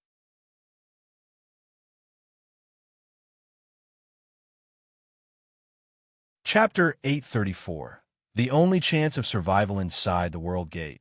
The strong light of the heavenly Tao shone, casting a long shadow of the celestial spirit god, who maintained a posture of greeting with his head lowered. Soon, a sound of footsteps reached his ears, slightly hurried. An old immortal stepped out from within. It was Sichuan old immortal who served Xianyuan human venerable.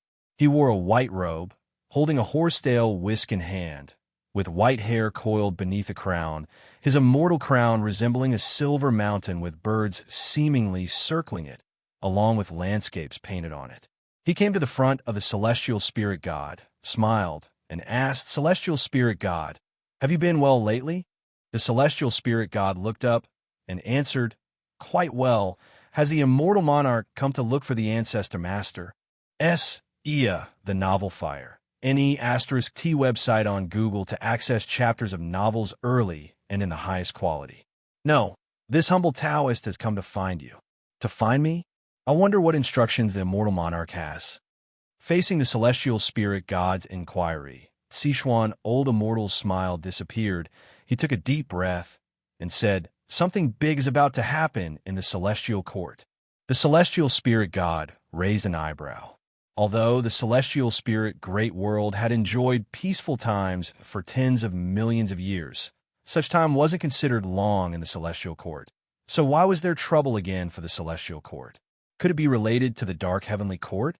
The last time the dark heavenly court attacked the celestial court, although he didn't return to join the battle, he had observed that great war.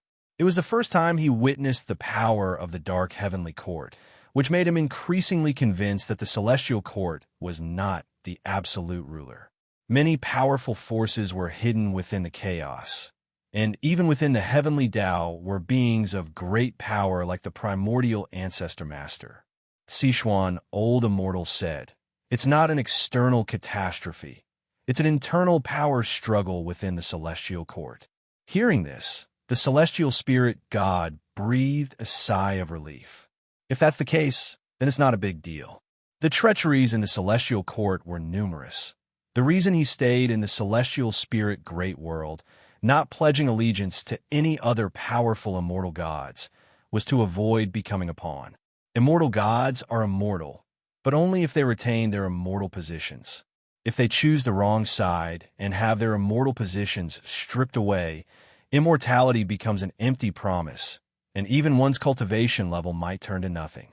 The first thought that came to the celestial spirit god upon hearing Sichuan old immortal's words was that something had happened to Xianyuan human venerable. According to past competition for the Son of Heaven, even if a Son of Heaven won, they wouldn't gain the benefits Xianyuan human venerable did.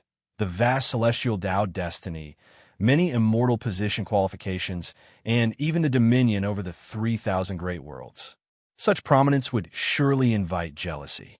With the celestial emperor absent and Kangshins unpredictable, those sons of heaven would certainly set their sights on Xianyuan human venerable.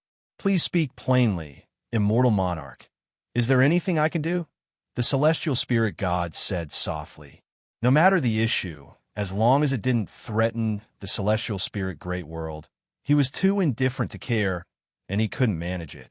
Today, the Son of Heaven Taisheng governs the celestial court's power, he has cast 17 sons of heaven into reincarnation, and the son of heaven Xianqing, with whom you have a father-son bond, is under investigation and may face disaster. Sichuan, old Immortal's words made the celestial spirit god frown. He couldn't deny that he was indeed concerned about Tian Hao. It was unclear whether it was because of Su Jin or due to chasing the supreme treasure of the Immortal Palace, delaying countless years. In any case, he would now and then visit the misty Immortal Court. However, for so many years, he had never met Tian Hao face to face, only watched silently. Sichuan, old Immortal, continued. Besides the son of heaven Xianqing, His Highness Xianyuan, human venerable, will also face difficulties, because the son of heaven Xianqing is within the 3,000 great worlds. With so many sons of heaven, the supreme son of heaven chooses to settle accounts with Xianqing, clearly as an excuse, aiming at His Highness human venerable. But whether it's an excuse or not, it is a great trouble for both your highnesses, with no retreat. Knowing he was right, the celestial spirit god felt he couldn't shake the celestial court with his current power. He asked in a deep voice, "Please speak plainly, immortal monarch. What can I do? What should I do?" Summon back the son of heaven Xianqing. When Sichuan, old Immortal, said this, his gaze was firmly locked on the celestial spirit god. The celestial spirit god suddenly understood Sichuan, old Immortal's intention. He took a deep breath and said, "Is this His Highness' will or the immortal monarch's intention? Does it matter? I understand. I will consider it." The celestial spirit god answered. He did not give a promise. Sichuan, old Immortal, nodded, then turned to walk towards the world gate. Just as his figure was about to vanish in the strong light, his voice once again sounded. "This matter indeed puts you in a difficult position, but you should know, in the face of such authority, we have no choice. It is the only chance of survival." The strong light of the world gate flickered. After a while, it faded, and the celestial spirit god still stood in front of the world gate. He clenched his fists tightly, hesitating on whether to seek the primordial ancestor master. After contemplating a while, he decided to first make a trip to the human world. He needed to see someone. In the Heavenly Spirit Tao Alliance, inside a palace, Guan sat in front of a small table, sipping wine, while on the steps beside him, Ji Xiaoyu also had a small table in front of her, drinking with him. Besides fine wine, their tables were adorned with some snacks and fruits, exquisitely arranged. Guan picked up a piece of cake, savoring it carefully. The fragrance entered his mouth, making him nod slightly. Ji Xiaoyu put down her cup, looked at Guan, and asked, "Did you come to find me for a simple chat?" Guan glanced at her, annoyed. "What kind of talk is that? Have I ever troubled you when I came to find you in the past?" Ji Xiaoyu replied, "I'm not afraid you're bothering me. I'm just afraid you're here to help me. Don't meddle in this calamity of the Heavenly Spirit Tao Alliance, or things will change, and the Heavenly Spirit Tao Alliance will veer off course." Guan chuckled, shaking his head in amusement. "Don't laugh. Your current status in the human world is quite special. If you support the Heavenly Spirit Tao Alliance, it might become like a celestial court on Earth, thriving perpetually, and internally become complacent, eventually causing trouble and harming all living beings." Ji Xiaoyu said, frowning seriously. Guan helplessly replied, "I laugh because you underestimate me. Have I ever meddled in the human world's power struggles? Back at the Supreme Sect, I merely protected them from falling, but if the Supreme Sect had done evil and was sought out for revenge, I wouldn't have intervened either."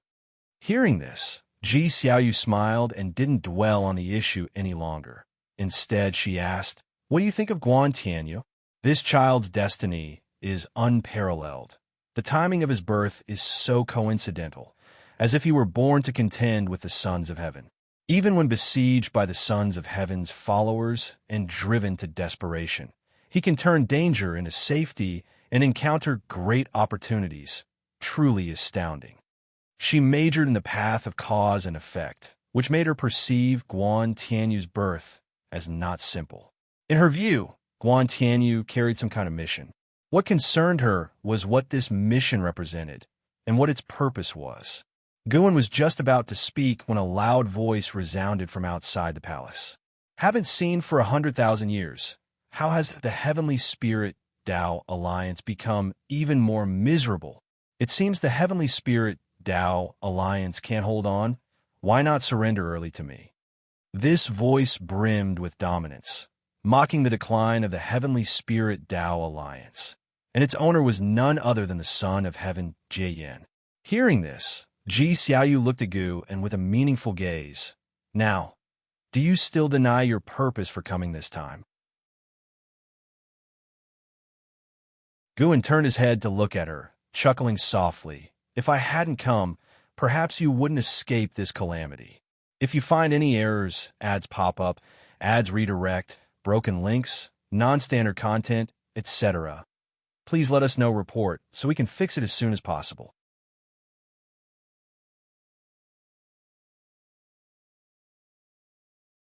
Chapter 835. The creation of heaven and earth can't escape this calamity. Ji Xiaoyu was shocked by Gu An's words. According to her deductions, while Son of Heaven Jiyan would indeed cause great trouble for the Heavenly Spirit Tao Alliance, it shouldn't be enough to shake its foundations. She rarely intervened in the Heavenly Spirit Tao Alliance's affairs. If she needed to act, it would certainly be at a time of life and death for the Alliance. For a moment, countless speculations filled her mind. Could it be that Son of Heaven Jiyan has enlisted other immortal gods? No matter how strong Son of Heaven Jiyan is, he's still a reincarnated being, having a mortal body like them. The reason he can stand against the Heavenly Spirit Tao Alliance is mainly due to wielding the divine sword. Gu then continued to savor the wine, enjoying the fine food and drink Ji Xiaoyu had prepared for him. After the voice of Son of Heaven Jiyan fell silent, a surge of powerful auras rose outside the hall. No voices echoed into the palace, yet the great battle had already erupted. Guin and Ji Xiaoyu began to watch the unfolding conflict. Ji Xiaoyu was already an innate golden immortal, but her true cultivation level was a secret, unknown within the Heavenly Spirit Tao Alliance. From her perspective, Son of Heaven Jiyan could not possibly win. The Heavenly Spirit Tao Alliance currently had several heaven-encompassing free immortals stationed, with profound yuan-free immortals numbering over 100. There was no fear of the Son of Heaven. The Son of Heaven's foundation and forces were far inferior to the Heavenly Spirit Tao Alliance. It was just that the Son of Heaven himself was formidable. With the divine sword in his hand, the current Son of Heaven Jiyan could fight several heaven-encompassing free immortals without defeat, but that was as far as he could go.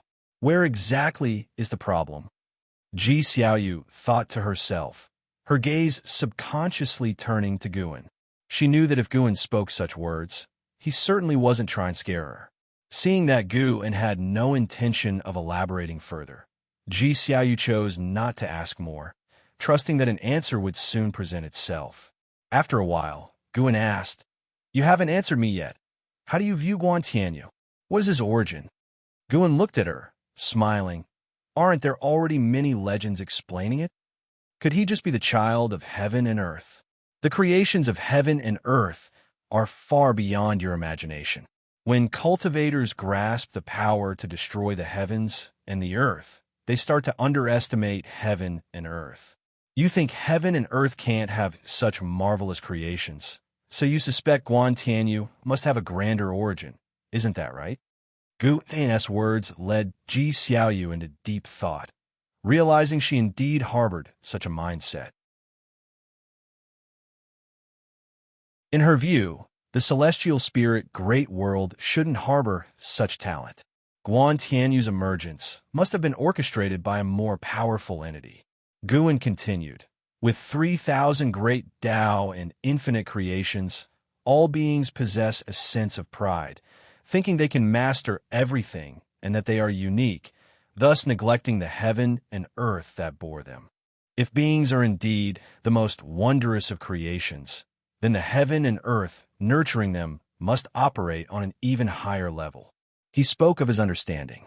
Though heaven and earth seem fragile, their creations are supreme.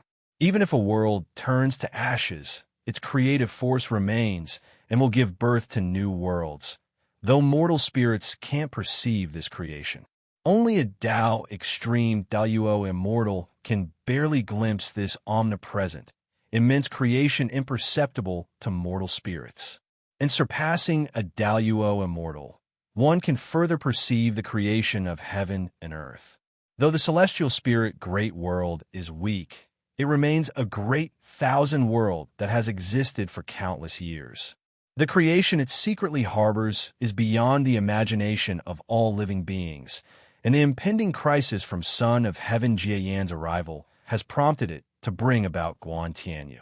Though Guan Tianyu is born of the human race, the mystic destiny of heaven and earth continually transforms him. To put it bluntly, unless a power surpassing the celestial spirit great world emerges, no one can slay Guan Tianyu within this world, not even if he wished to die. The creation of heaven and earth, Ji Xiaoyu was lost in contemplation. It seemed she had grasped something, quickly transitioning to a state of enlightenment, forgetting her own calamity. She could enter this state so swiftly not due to exceptional comprehension, but because Guan enveloped her with his Tao intent, aiding her enlightenment. Guan watched Ji Xiaoyu with expectant eyes.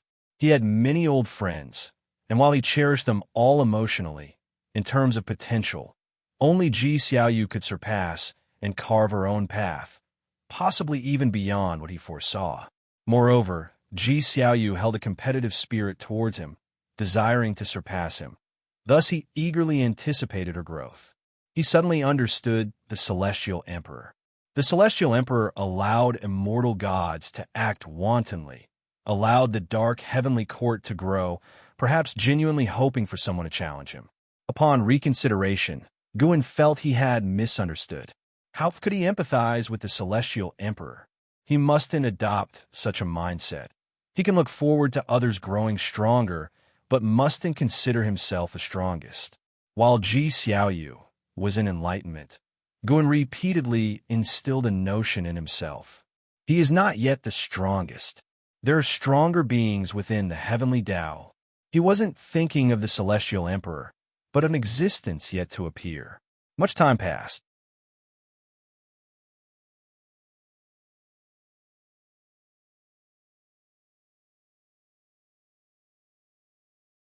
Chapter 836. Guan looked at Son of Heaven Jiyan, his eyes filled with mockery, making Son of Heaven Jiyan very uncomfortable. However, with the divine sword in hand, Son of Heaven Jiyan was not panicked. The divine sword he held was of great origin, capable of devouring the true meaning of the great Tao and enhancing sword intent. Of course, this sword could only absorb the true meaning of the great Tao cultivated by immortal cultivators, not the great Tao itself. He came to this palace as led by the divine sword in his hand, attracted by the presence of Ji Xiaoyu. Son of Heaven Ji Yin looked at Ji Xiaoyu again, waiting for her response. Ji Xiaoyu could feel the malicious intent in his sword, yet she did not panic, for Guan was also here. She was more curious now. Could this child rely on the sword to take her life? She trusted Gu An's judgment, just curious how this sword would kill her. My name is Ji Xiaoyu. May I know why the Son of Heaven has come to me? Ji Xiaoyu asked, her tone indifferent, her gaze calm. Her composure confused Son of Heaven Ji Yin, making him ask, since you know I am the Son of Heaven, why don't you take action? Why have I never seen you in the previous great battles? Because I dislike fighting, Ji Xiaoyu replied. This remark made Guan laugh. In the past, Ji Xiaoyu was a battle maniac on the path of the great Tao, and she still wished to have a good fight with him. Ji Xiaoyu glanced at him, making him immediately retract his smile. Son of Heaven Ji Yin raised his sword. The blade pointed at Ji Xiaoyu and said, Your companions were lured away by my avatar. No one will come to save you. It's just your fate to become my sword intent, since you possess great destiny. As he spoke, his wrist twisted, and the sword blade rotated, unleashing a terrifying sword intent that rushed towards Ji Xiaoyu. Boom! The small table before Ji Xiaoyu turned to ashes, her robe billowed, her black hair flew, yet her eyebrows did not furrow, nor did she blink. Son of Heaven Jian's pupils contracted. Following his gaze, there was an additional figure in front of the steps. It was Guan stood sidewise to Son of Heaven Jian, blocking his sword intent. The vast sword intent caused Guan's robes to flutter continuously. His hair floated up, but it could not shake his posture. Son of Heaven Jian frowned and asked, "Who are you?" His heart surged with vigilance towards Guan, who seemed casual in his actions, but the sword intent he emitted was serious, and his moves were lethal. Guan glanced at Son of Heaven Jian and said, "Even with me here, you should have precaution." Ji Xiaoyu's lips slightly curved upward, and she said, "You said I couldn't escape my fate. I am certainly no match for him. I can't let you come here for nothing." As the two conversed as if alone, Son of Heaven Jian's eyes turned cold, and he immediately intensified his sword intent, causing the entire palace to tremble. Unfortunately, no matter how much he heightened his sword intent, he could not threaten Guan, and he felt as if facing the Great Tao. No matter how much mana or sword intent he used, the Great Tao could swallow his attack. This feeling sank his heart. After a few seconds, Son of Heaven Ji Yin sheathed his sword. Guan turned to him, eyes falling on the sword in his hand. This sword is extraordinary, crafted by a Xianxi primordial immortal, who is also among the celestial Tao venerable ranks. Indeed, celestial Tao venerables would support a Son of Heaven. Every Son of Heaven capable of causing trouble had a backing. "Just who are you?" Son of Heaven Jian asked in a deep voice, certain he was no match for the other. /P, the celestial spirit Great World still hides such characters. Could he be from Wuxia? But Wuxia wouldn't engage in worldly conflicts. Guan replied, "Son of Heaven, you may undergo your trials, but don't be too hasty or use rule-breaking powers." Upon hearing this, Son of Heaven Jian's face turned grim. He was about to speak when Guan's voice rang out. "Considering his favor, I won't kill you, but I will punish you slightly." With that, Guan suddenly swung his sleeve, and a fierce wind rose from the ground, rushing towards Son of Heaven Jian. Everything happened too quickly for Son of Heaven Jian to react. With a boom, he was thrown out like a beam of cold light rushing out of the palace. A terrifying force enveloped him, preventing him from steadying himself, sensing the scenery around him changing rapidly.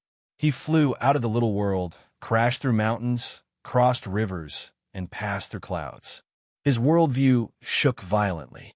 He collided against mountains, one after another, causing his chi blood to churn, his body unpleasant, forcing him to grit his teeth and tightly grip the sword in his hand. Saw the novel Fire. Net Asterisk website on Google to access chapters of novels early and in the highest quality. After a while, he crashed into an incredibly solid mountain, bringing him to a halt, chi blood surging, a mouthful of reverse blood sprayed out. He felt all the mana within him dissipate.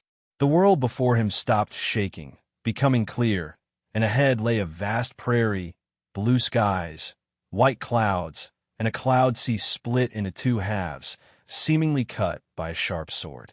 He was embedded into an incredibly majestic mountain, appearing like a heavenly wall compared to the mountains on either side, smooth mountain walls with little flora but dense forests atop. This mountain stood at least 10,000 feet tall, utterly magnificent. Son of Heaven Ji Yin was horrified to find he could not rise.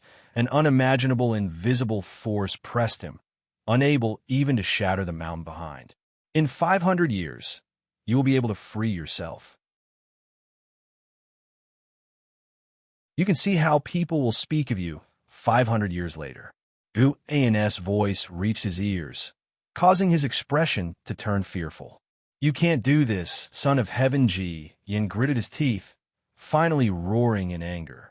Meanwhile, on the other side of the world, in the palace, Guan's robe was still fluttering. Ji Xiaoyu stood up, looked into the distance, and asked, "What is that mountain?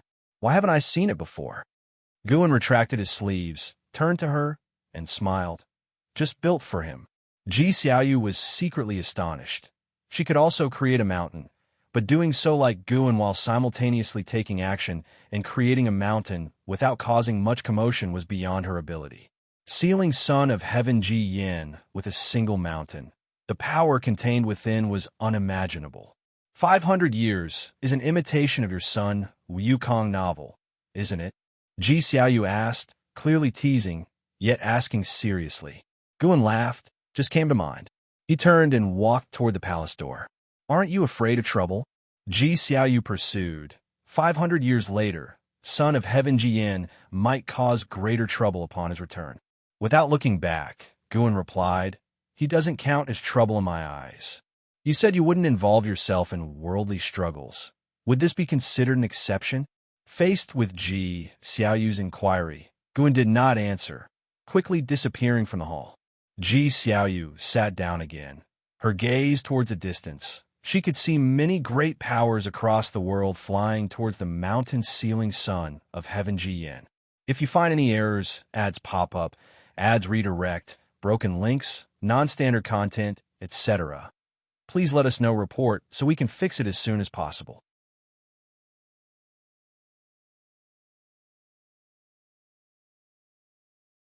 Chapter 837. Heavenly Suppressing Heroic Peak. The Son of Heaven Ji Yin has been suppressed. This news was like a bombshell, shaking the world. The speed at which it spread was unprecedented. All beings thought that a catastrophe was imminent. But unexpectedly, the Son of Heaven was suppressed. Without the Son of Heaven, the Son of Heaven's forces were far from enough to shake the foundation of the Heavenly Spirit Tao Alliance. Various forces began to investigate the news and dispatched cultivators to verify its authenticity. The giant peak suppressing the Son of Heaven Ji Yin also got a name, known as the Heavenly Suppressing Heroic Peak. Not even half a day after the Son of Heaven Ji Yin was suppressed, a great cultivator arrived nearby. In the days that followed, more and more cultivators came. His subordinates also came to see him, even trying to rescue him, but unfortunately, no matter what methods they used, they couldn't pull him out of the mountain wall or destroy the heavenly suppressing heroic peak. He became a joke of the world, his pride crushed. He had undergone many reincarnations, all successful before, smoothly sailing in each life, never finding himself in such a predicament even when facing strong enemies. Not only was he humiliated by his enemies, but he also lost hope of victory. Coming to the celestial spirit great world, he felt unprecedented difficulties. The Heavenly Spirit Tao Alliance was too tenacious for him to defeat quickly. Now, he was encountered by Ancestor Master Wuxia, who would suppress him for 500 years. 500 years. The force he had built single-handedly would surely be uprooted by the Heavenly Spirit Tao Alliance. He didn't reveal that he was only suppressed for 500 years, not because he didn't trust Ancestor Master Wuxia, but because he feared the Heavenly Spirit Tao Alliance would be ruthless. Moreover, he wanted to see how his recruited subordinates and the people viewed him. On the mountain wall, the Son of Heaven Ji Yin hung his head, his white hair scattered like dried grass, motionless as if already dead. At this moment, his heart was filled with anger and unwillingness. He resented everything, resented Ancestor Master Wuxia, and resented himself. He could be sure that his suppressor was Ancestor Master Wuxia. Only Ancestor Master Wuxia had such skill. He hated himself for overly relying on his sword. Despite things feeling off at the time, he still attacked the female alliance leader. The Son of Heaven Ji Yin's mood grew increasingly gloomy. In the distance, a group of great cultivators from the Heavenly Spirit Tao Alliance watched him from afar, their brows furrowed, not laughing openly like other cultivators. Although he's been suppressed, we simply cannot kill him.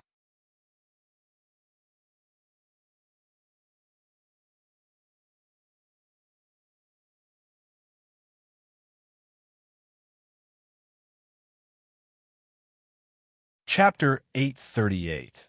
The change in the Emperor's heart. The people do not know how many years the Son of Heaven Ji Yin will be suppressed, nor does the Heavenly Spirit Tao Alliance understand, but they will not let such a good opportunity pass. they begin to launch a massive eradication of the Son of Heaven's forces.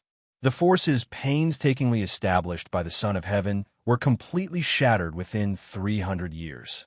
In addition to the suppression by the Heavenly Spirit Tao Alliance, internal conflicts also emerged, accelerating its demise. The disaster brought by the Son of Heaven thus dispersed, and the celestial spirit Great World returned to peace again. Because they could do nothing about the suppressed Son of Heaven Jiayin, the Heavenly Spirit Tao Alliance could only focus on cultivating disciples. Over the centuries, they recruited countless talents in the human world, with more and more prodigies emerging. A blink of an eye, the Son of Heaven Jiayin has been suppressed for 487 years, getting closer to breaking free. During these years, days felt like years for him, and the closer he got to the 500-year mark, the more anxious he became. He feared that the Ancestor Master Wuxia might not keep his promise. After all, he did not understand the Ancestor Master Wuxia. Before the Ancestor Master Wuxia took action, he could not even be sure that the counterpart was indeed the Ancestor Master Wuxia. Why is it 500 years? There was only this thought in the mind of the Son of Heaven Jiayin. 500 years was insignificant to the grand scheme of things, and for him, it would not make much of a difference. Even if his forces were destroyed, he could start over at most. At least he would not fall into an irremediable situation. Being suppressed for so long, the Son of Heaven Jiayin felt that there was some calculation behind this 500-year period. At this time, the sound of thunder came from the sky, and the world quickly darkened. Soon, a torrential rain fell, like a waterfall washing over the Son of Heaven Jiayin. Outside the heavens, in front of the world gate, two figures stood side by side, overlooking the Son of Heaven Jiayin within the celestial spirit Great World. They were the celestial spirit god and Tian Hao.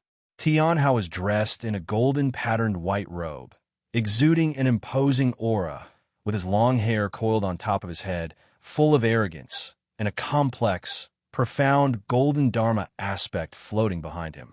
Has your original memory been restored?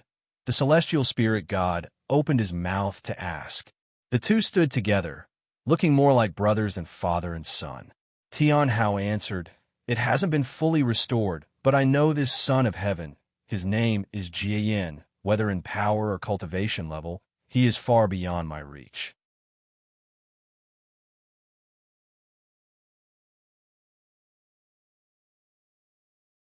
Though Suhan was a bit jumpy, he kept his mouth shut tight. The information he gathered from Gu and would not be spread out, not even to Jinqin, which was why Gu was willing to continue telling him things. Although he has a strong sense of purpose and doesn't concern himself much with all living beings, as the Son of Heaven, he has his pride. He wouldn't deliberately bring calamity to the populace. Gu replied softly, while swinging the wooden sword in his hand, patting it on Suhan's waist. Suhan quickly adjusted his posture and continued practicing the sword techniques. He was secretly amazed. He was not an ordinary person, yet practicing sword techniques in an ordinary way brought great results. With casual pointers from the ancestor, he gained not only sword techniques, but also sword intent and understanding of sword Tao. It was truly incredible. Suhan was even thinking, would even the most mediocre person become a genius by cultivating under the ancestor? Thus, Suhan began to concentrate on practicing his sword techniques. Though he might seem carefree, he was very aware. All the Wushiji disciples envied his treatment. The ancestor, while scolding him, actually cared a lot for him.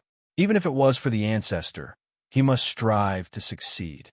Listening to Suhan's inner voice, the corner of Gu An's mouth lifted slightly, and he softly said, "At last, you have a bit of his demeanor." His demeanor? Ancestor, who are you talking about? Suhan turned around to ask, full of curiosity. Gu gave him a look, exasperatedly saying, "Just praise you, and you're distracted again." Suhan's eyes twinkled, asking, "Are you talking about Uncle and Hao? I heard that he's your most beloved disciple." Gu calmly said, "Not an Hao, but a disciple named Suhan. Your master named you Suhan because she had a deceased senior brother. Hearing this, Su-han's eyes widened, and he quickly inquired, "Another Su-han? Why didn't my master tell me? Can you tell me about him?" Believing the time was right, Guin began to tell Su-han's story. Listening while practicing sword techniques, Su-han's mood became heavy because the life of that Su-han was indeed very bitter. However, upon hearing that Su-han took a wrongful path, he couldn't help but frown. He did not agree with Su-han's choices. Once Guin finished, Su-han fell into silence. Guin asked, "After hearing his story, what do you think?" Su-han took a deep breath and said, "If he hadn't been blinded by hatred and focused on cultivating under you, it wouldn't have come to such a pass." Do you think he did the right thing? Search * the novel _fire at website on Google to access chapters of novels early and in the highest quality. Of course not. He owed you a debt of gratitude until his death. If you find any errors, ads pop up, ads redirect, broken links, non-standard content, etc., please let us know report so we can fix it as soon as possible.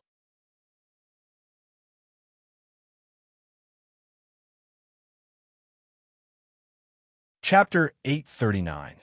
The Path of the Celestial Emperor Gu and heard Su-han's words and couldn't help but shake his head with a smile.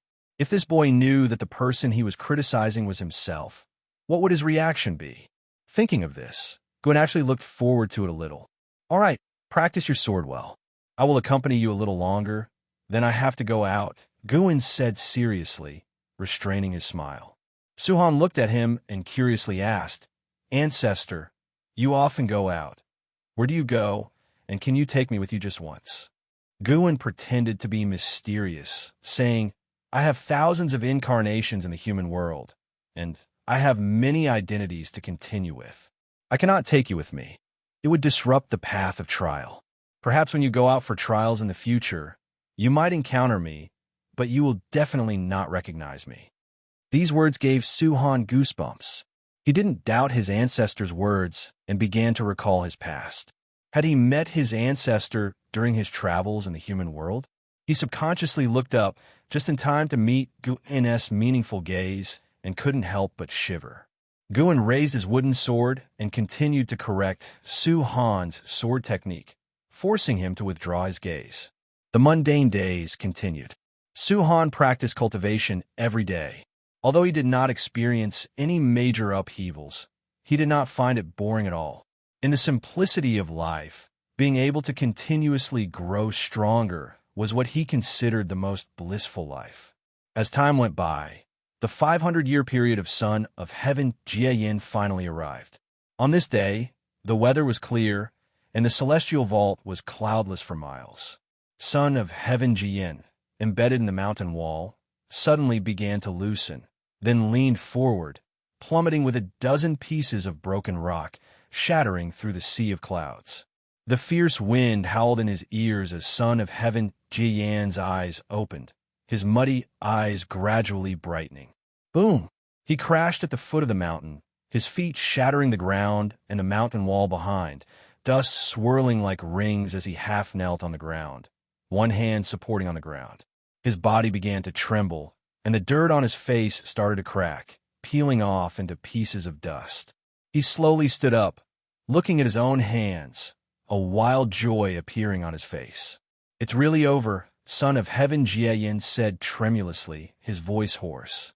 He had often suspected that Ancestor Master Wushi was toying with him, which is why he was now unusually elated, more excited than when he became the lord of a realm in his previous life. His resentment towards Ancestor Master Wushi had completely vanished. Thinking about it now, he wanted to kill Ancestor Master Wushi. Yet Ancestor Master Wushi only suppressed him for 500 years.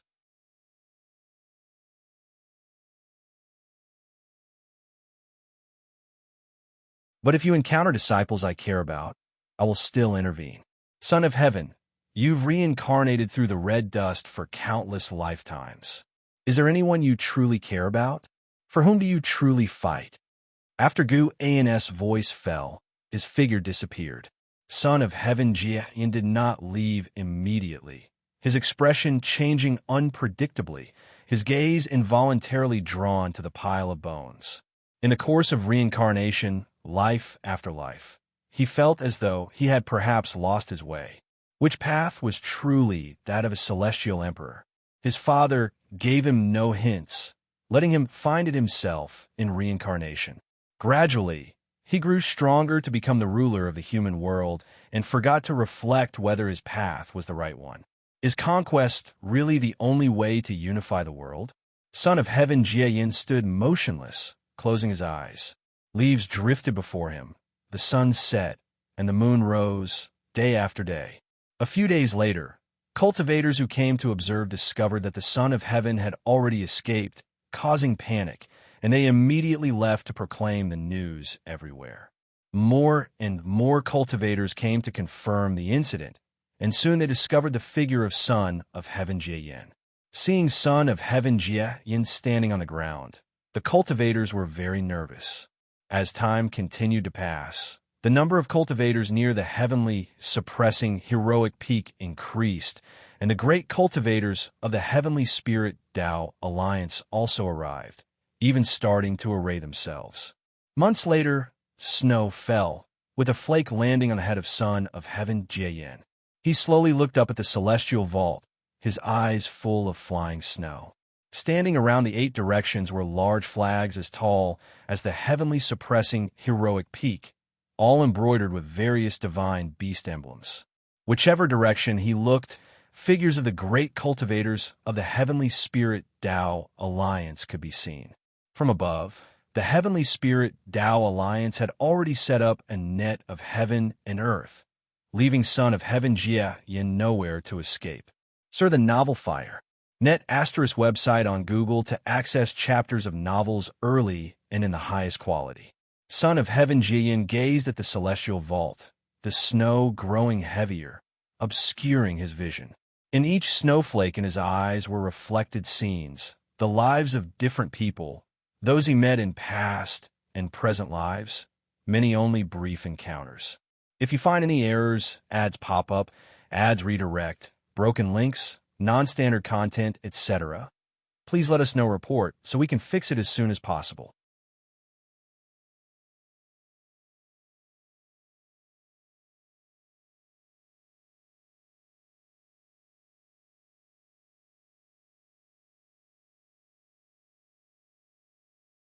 Tian Hao's expression remained calm as he spoke. Father has also left you a path. In fact, he's left a path for every son of heaven. Some can see it clearly and strive diligently, while others cannot and perish in resentment. The Son of Heaven Jie closed his eyes again. Tian Hao cast a glance at the skeleton beside the Son of Heaven Jie, immediately seeing through the past of that skeleton, making his expression softer. Taishang wants to eradicate us. Tian Hao spoke again. The Son of Heaven Jie's brows furrowed momentarily, then relaxed. The dark heavenly court invaded the heavenly Tao. Taishang successfully led the defense and defeated the strongest presence of the dark heavenly court, gaining Father's approval. He's now in control of the celestial court's power, possibly eradicating sons of heaven who haven't pledged loyalty to him, making him the closest to the position of the celestial emperor. Tian Hao continued speaking, his expression unchanged. The Son of Heaven Jie snorted coldly. Even those sons of heaven who pledge loyalty to him will be eradicated. Father once told me that Taishang is the most like him, the most suitable son of heaven to become the celestial emperor. Father has no siblings living. Tian Hao said, since we've both come to the celestial spirit great world, we're linked by fate. Let's join forces. Your reincarnation trial should be concluded. During your years in reincarnation, significant changes have occurred in the celestial court. The Son of Heaven Jie remained silent, no longer responding. Tian Hao didn't continue speaking, but instead stood there waiting. The snow kept falling continuously, as if wanting to bury the entire heaven and earth. After a long time, the Son of Heaven Jie opened his eyes, his body leaned slightly forward, and he looked at Tian Hao and said, there is no chance of victory. His power is already unbeatable.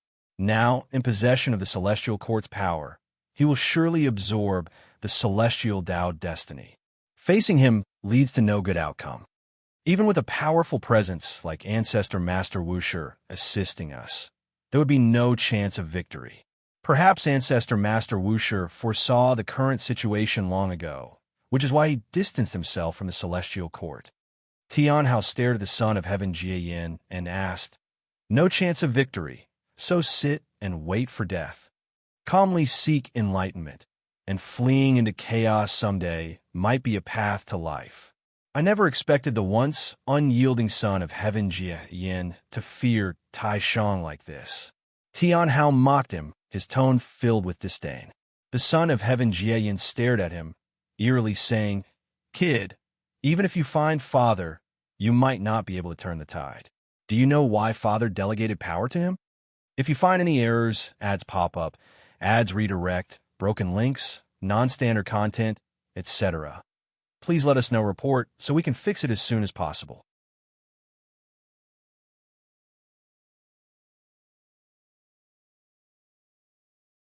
Chapter 841.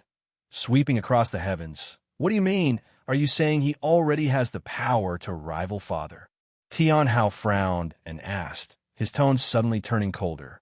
After regaining his memories, his feelings for the Celestial Emperor returned to their original state, filled with resentment and dissatisfaction. But undeniably, the Celestial Emperor was the most powerful existence in his heart. Even his master Gu and could not compare. Guin secluded himself here, surely with some unspeakable secret. While the Celestial Emperor is high above, overlooking all beings, none can shake his dominion. Son of Heaven Jieyin remained unfazed and replied, "You don't understand father enough. Before Tai Shang, no son of heaven had wielded the power of the celestial court. If father gets angry, even the celestial Tao Venerable would be stripped of the immortal position. Falling into the red dust would be minor, and in worse cases, both body and soul would perish." How could Tianhao not know the celestial emperor's dominance? After all, he too has fallen into the mortal realm. If not for encountering Master Guin, he felt he would still have to undergo countless reincarnations, not knowing where the end lies. There are not few sons of heaven like him. Within all heavens and myriad realms, many sons of heaven rise and fall, not to mention the errant immortal gods. The thought of a number of heavenly court immortals brings an immense pressure upon Tianhao. They not only have to face the son of heaven Tai Shang, but also the entirety of the celestial court's power. If Tai Shang truly has power not inferior to the celestial emperor, then they indeed have no chance of victory. The two fell into silence once more. Son of heaven Jieyin closed his eyes again, continuing his enlightenment. Tianhao turned around, preparing to leave, but just as he was halfway turned, he suddenly asked, "Are you staying here because of that mortal child?" "I'm only contemplating the true path I should take. Since you and I are brothers, let me advise you. If you cannot resist Tai Shang, why not distance yourself in the celestial court? Spend the remaining time on enlightenment. Perhaps when you find your own road, you will see a path to life." Son of heaven Jieyin replied with his eyes closed, his tone more gentle than before. Tianhao gave him a meaningful look, then turned and left, heading back the way he came, soon disappearing into the vast white snow. The snow continued falling, landing on son of heaven Jieyin. Day by day, son of heaven Jieyin was buried by the snow, merging with the world as one. The internal strife of the celestial court did not affect the 3,000 great worlds, where their own stories were unfolding.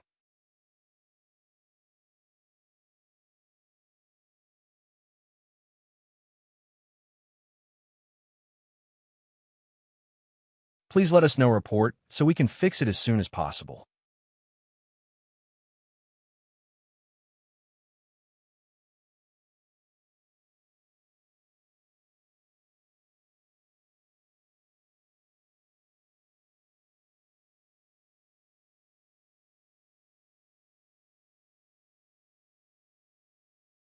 Please let us know report so we can fix it as soon as possible. You're tuning into the Romance Rendezvous YouTube channel. We're so grateful for your support, and don't forget to subscribe to join us on this incredible journey through captivating stories. Your generosity through donations truly makes a world of difference, as it's the primary source of revenue that allows me to expand and enhance this channel for you. Thank you from the bottom of my heart for being a part of this adventure.